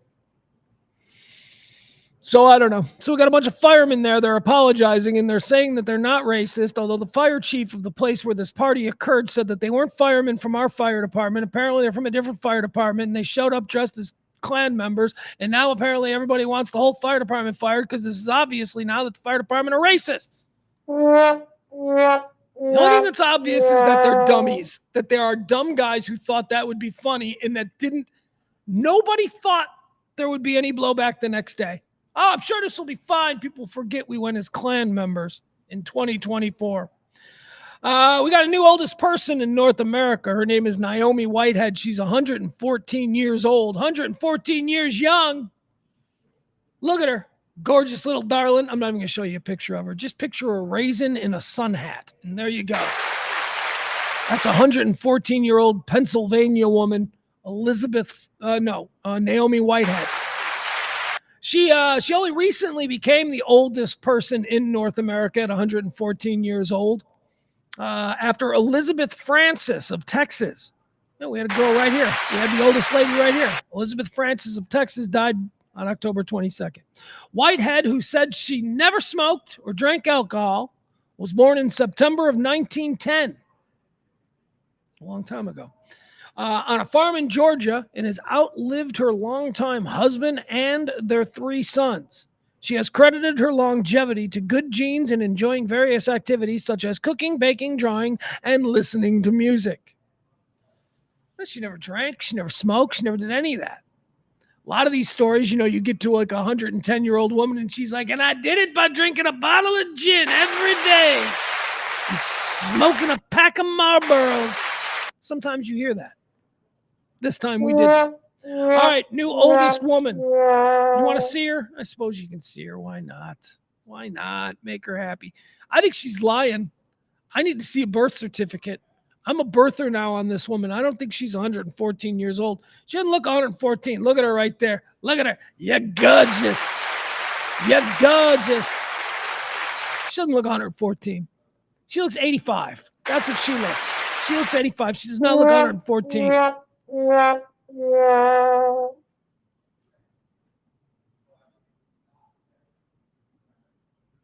Nope, not going to do it. Almost took the bait on Anna Morena, and I really want to get into that conversation, not because I think it's a winnable conversation, because I think it's a conversation that people should have. Anna Morena is just, nope, they're racist. We know that they're racist, because it's like, nope. I want to have that conversation. Just not right now. All right, let's see here. Let's keep going. What else do we have here? How about gross people having sex? Yeah. How about this? A couple of gross people had sex. They just couldn't stop it. A couple of gross lesbians. Let's look at these people. These people got a story. Hey, everybody's a somebody. Everybody's got a life. Everybody's got their own problems. But, from time to time, we get to look at a couple of people and just make fun of their existence. All right, look at these 2 people. Here we go. These 2 folks, I'm going to tell you what they did. First, I'm going to let you see them. All right, there you go. Never hot lesbians. It's never like when you hear the story of, yeah, man, police had to bust 2 chicks because they were doing it on the grass behind a McDonald's. 2 chicks. Like, your mind goes to the best possible scenario, right? Your mind, and then it turns out it's these 2. And it's like, fuck. All right. Anyway, here's what's going on with these 2. So a couple of old lesbians. One lives in Florida. One lives in Georgia. They used to be boyfriends and girlfriends. No, they used to be girlfriend and girlfriend. They used to be girlfriends. That's it. Simplified. They used to be girlfriends. They broke up. Then they got back together. One of them, I think the one on the left, she drove from Florida to hook up with the one on the right in Georgia. And apparently they hooked up at this They were going to continue their drive. They were going to go back to Florida, I guess. And so she picks her up there at this like McDonald's in Georgia. And, it's good to see you again. I'm so glad that we're back together. And then they just get out of the car and they start fucking on the grass right there at a McDonald's. Like a McDonald's drive-thru. What the? And then they're going to drive all the way back to Florida, which is, you're going to do that and you're going to drive all the way back to Florida because here's what I'm thinking. I'm thinking they're fucked up. They're like a sober person doesn't do that, right? A fucked up person who's on crazy drugs or whatever, they do that. And then they're just going to drive back to Florida. Let's see here. The women were on a road trip together after reconciling their relationship when they exited Interstate 85 in Livonia, Georgia last week. Following the duo's 7 p.m. pit stop, police received a report of indecent exposure at the rear of a Raceway/McDonald's gas station restaurant. They got those it's the side of the road. It's like a McDonald's and it's a, you know what I'm talking about. We've all seen them. Responding officers located a white female on top of a black female, and each of them had their pants pulled down, exposing their pelvic regions. The suspects were found on a patch of grass between the Raceway and a McDonald's restaurant. There you go. Booth was sitting straight up with her pants down on top of Edam's pelvic region, which was also exposed. This is just all so gross. They were Lincoln logging. I don't know what you call that. Scissoring. I think that's what they call it. They were scissoring. And they're gross, sad people. Let's just go out on the grass right here in front of everybody and let's just start having sex. Let's start there. When somebody brings that up, like two people, they're like, hey man, we're in a parking lot here behind a McDonald's. It's very busy. There's grass right there. Let's go on that grass right now in front of everybody and have sex. The person who proposes that is fucked up, right? They're drunk. They're high. Crazy. Maybe that's just it. Maybe they're just crazy. And the other person's like, yeah, okay, why not? We'll do it. So that person is no prize. Drugs, man. I'm telling you. Drugs. Is it that easy? Is it that simple? It might just be that simple. Drugs. Like half the fucked up people that you see in this world, like all of these fucked up stories that we always, homeless people getting into nonsense or whatever it is. It's all drugs, right? Drugs and mental illness. In many cases, the two. That Venn diagram there. I mean, in many cases, drugs are because of mental illness. You're crazy. You try and treat it yourself with heroin or whatever. I don't know. Okay, let's keep going here. Running out. Gross people. We had the gross people having sex. We'll do this one now. All right, here you go. This is an instant request. Our boy Jeff Ballard out there in the cornfields of Iowa, he sent me a DM yesterday. He said, hey, man, maybe because it's Halloween, maybe you can do, well, I'll just read you the DM. What did he say? I'll read you exactly what he said. Since this is an instant request. All right. So Jeff says that I have a show suggestion. Let's see here. Going back to a tweet a week or so ago, you should do a Pugs draft of horror movie characters. Ooh. All right. So Jeff has asked me to do a horror movie draft. Not a horror movie draft. This is a very specific ask. He's asking for a horror movie character draft. If I'm understanding that crap properly. All right, so this will be a draft. We don't do a lot of drafts anymore. We used to do drafts. I like to do drafts. I like lists. We take the NFL college draft idea. We do 5 rounds. The NFL does 7. We do 5. 5-round draft. First pick is the best. See, it's that most people, they do top 10 countdowns, 10 being, and it leads up to what I don't like to do. I'll give you the best right away. So the first pick in the draft is always what I think is the best, or in this case, the scariest, because Jeff is asking me for my scariest movie character of all time.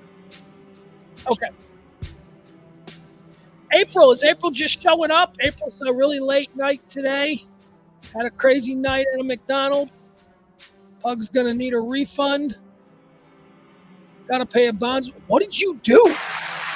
What did you do, April? Oh, my God. People get into a fight at a McDonald's? Can you listen anymore, April? You're the executive producer of the show today. I know what's going on with April. All right, so Jeff asked me to create a list of a draft of scariest horror movie characters. So I took that to mean scariest. Again, what did he say exactly? Hold on. It says, going back a week or two, thought you could do a draft of horror movie characters. I guess he wasn't too specific enough.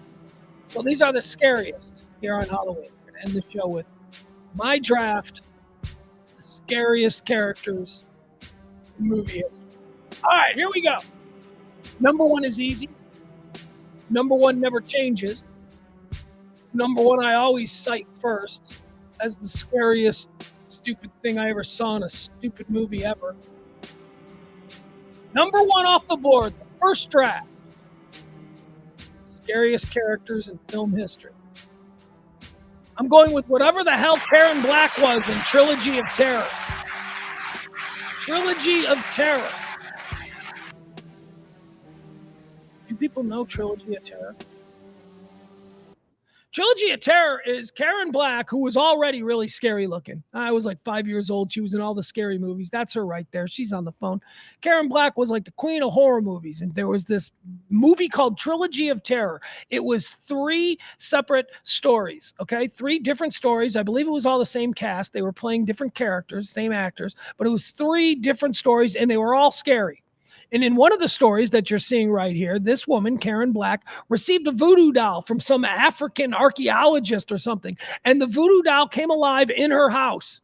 And it started chasing her around her house. And let me tell you, I was about 5 years old when I saw this for the first time. It was the most horrifying thing.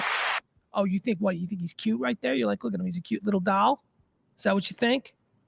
Show you some more of these things. Look at her. Look at her. Yeah, see? She turns into the doll at the end. She turns into the doll. It's the look at those teeth. She stares at the camera like that. Oh, my God. I didn't sleep until puberty. No, there she is. There's more Trilogy of Terror. There she is. She's already been taken over by the doll. The doll possesses her. There's a scene where she sticks the doll in the oven. Like the doll is chasing after her and she tricks the doll. And this is like 20 years before Chucky, right? So you understand the concept of Chucky. Okay, so this doll is chasing her around the house. She tricks him in the kitchen. She gets him in the oven and she closes it and she turns the oven on to like 500. And at that moment, we're like, oh, thank God. And then, of course, she opens the oven door to see what's going on in there. And he's still alive. And he jumps out and he gets her. And then she turns into that. There you go. Number one. There it is. Look at that. Oh, it's so cute, the little devil doll.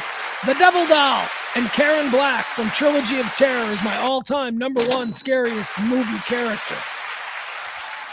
Next one's easy, too. Next one's from this, what I think is the best horror film ever made.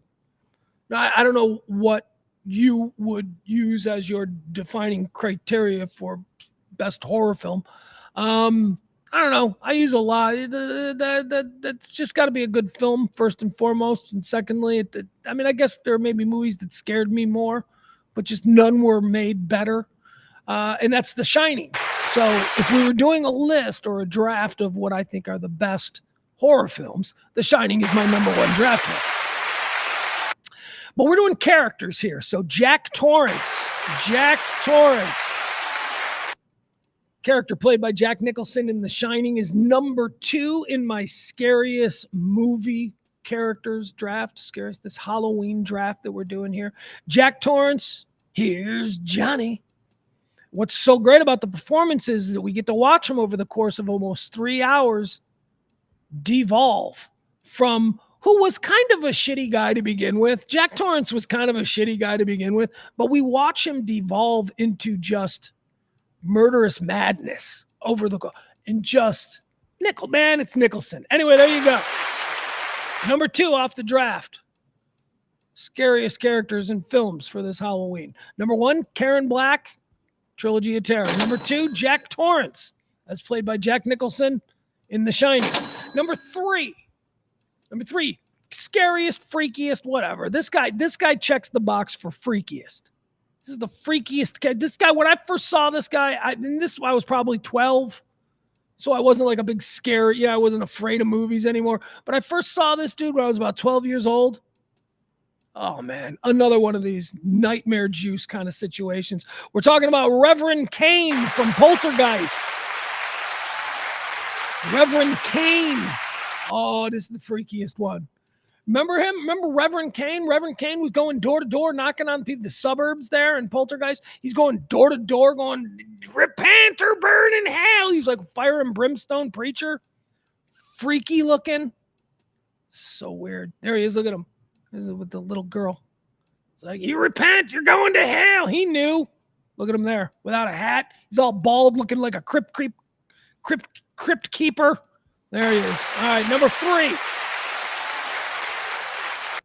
Reverend Kane from Poltergeist. He wins the freakiest. He's definitely the freakiest one because he really was freaky.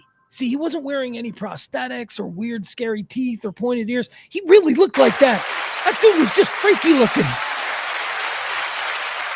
All right, number 1. Recapping here in our draft. Karen Black, Trilogy of Terror. Number 2, Jack Torrance, as played by Jack Nicholson in The Shining. Number 3, Reverend Kane from Poltergeist. All right, number 4, I don't really know how to categorize this, but because it's not like a single character. But the number 4 scariest thing in horror movies, I'm just going to call it all that Ring shit. You know, all that Ring shit?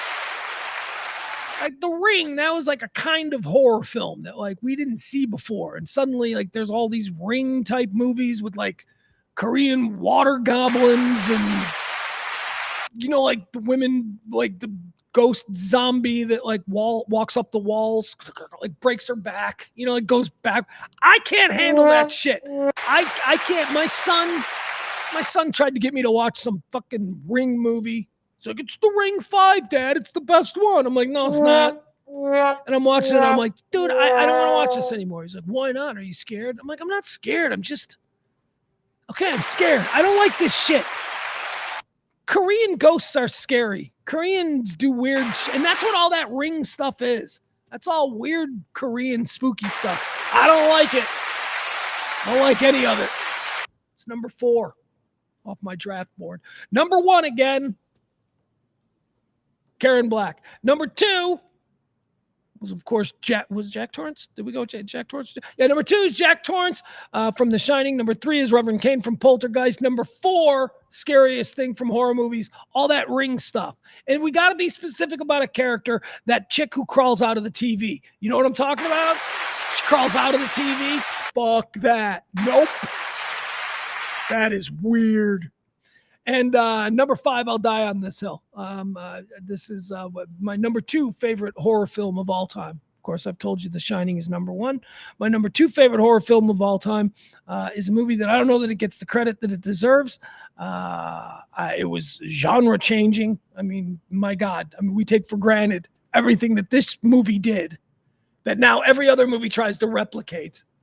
And it's been done so poorly and so consistently over the past 20 years that we just think the entire genre is absurd now. And that is, of course, The Blair Witch. The Blair Witch is my number 5 scary. Here's why The Blair Witch wins. You never see her. It's all just a mental mind fuck. And then at the end, at the very end, and we just recently watched, me and my son, we just recently watched The Blair Witch a couple of months ago. It's still scary. And he's 15, and he likes scary movies, and he's not jaded by bullshit. He watched The Blair Witch Project cold, and he was like, he liked it so much, we got into a fight about not immediately watching Blair Witch 2. Remember there was a sequel? There was like a sequel that came out a couple of years later and it was terrible, but they only made it because they were trying to capitalize on the popularity of the first one. My 15-year-old kid liked the Blair Witch so much. He's like, there's a 2? And I'm like, slow down. Yes, there's a 2, but I'm not willing to invest another 90 minutes into it because it's not that good. Oh, come on, Dad. We just watched one. I mean, so it holds up. There you have it. There's my Halloween scary movie draft as requested by Jeff. There you go. Anything I can do. Number 1, scariest character in a horror film, as requested by Jeff. Karen Black from Trilogy of Terror. Number 2, Jack Torrance from The Shining. Number 3, Reverend Kane from The Poltergeist. Number 4, all that Ring shit, but specifically the girl who crawls out of the TV. And number 5, the Blair Witch. Blair Witch. All right, guys, that's going to do it. I hope you guys have a very good 4th of July. Wow. Where did that come from? Why would I even say that? Hope you guys have a happy Halloween. I got a football game I got to go to. It's a football Thursday.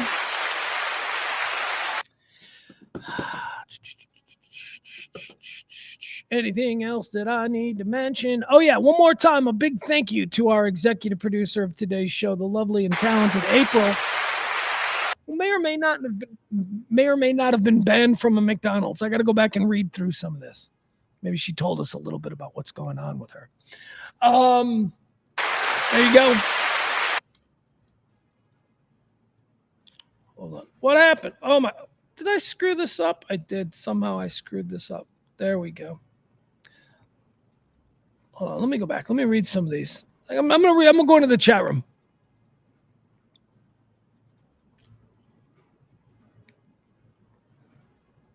Barney with a good suggestion. Absolutely. Malachi from Children of the Corn.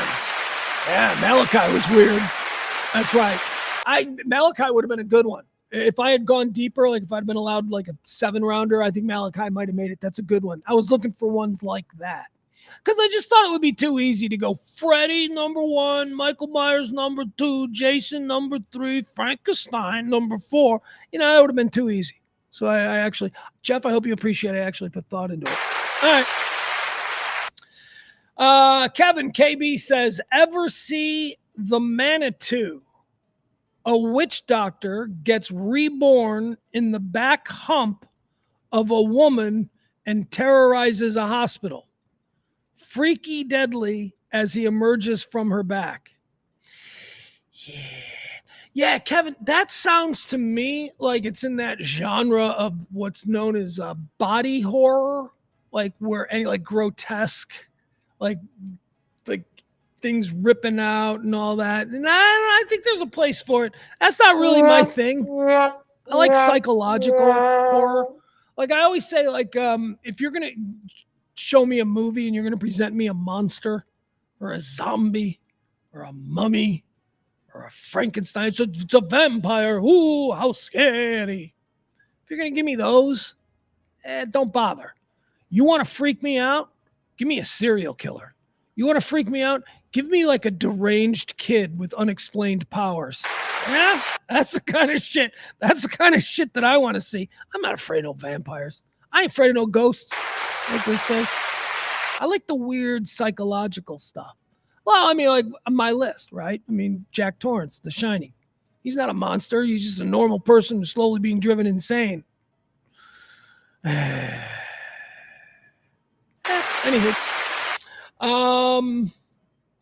Jeff Ballard says the Paranormal Activity movies really get him. You know, when I say the Ring shit, I also mean the Paranormal Activity movies. That's that genre, that Korean genre of horror that came out of 2005 or 2003, maybe at the earliest with the Ring movie, I think. But yeah, you're right there. I'm right there with you. Those paranormal movies, I don't need them. They freak me the hell out. Like what's the video? I saw some. Nah, I don't want to get into it. It's too freaky. Why do I keep doing this? I keep accidentally making this stupid thing. Tony Curtis and Susan Strasberg, Kevin Barber says, star in The Manitou. Who's Susan? Is that the same? You mean is that Mrs. Carter? Or is that Susan Strassman? I don't know. Mrs. Is it Tony Curtis and Mrs. Carter? I'd watch that. because as I admitted last week, I have a bit of a crush on Mrs. Carter.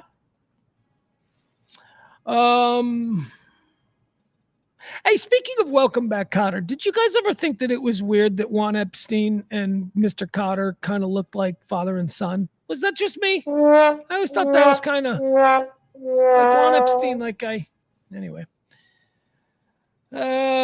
Peter's already saying goodbye to me. Peter's like, all right, Pugs, we're out of here. We're out of here. All right, it's Football Thursday, so I got stuff I got to do here. I love you guys. Please support the show if you can. Thank you to April, our executive producer.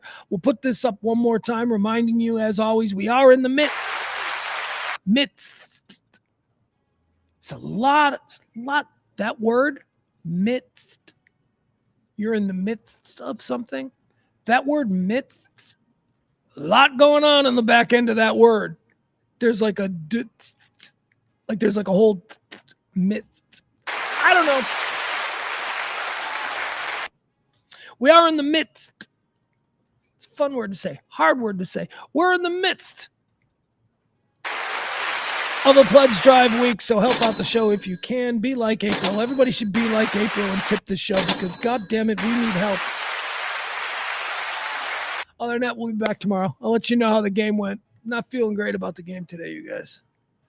Not feeling great. Last week was just like, ugh.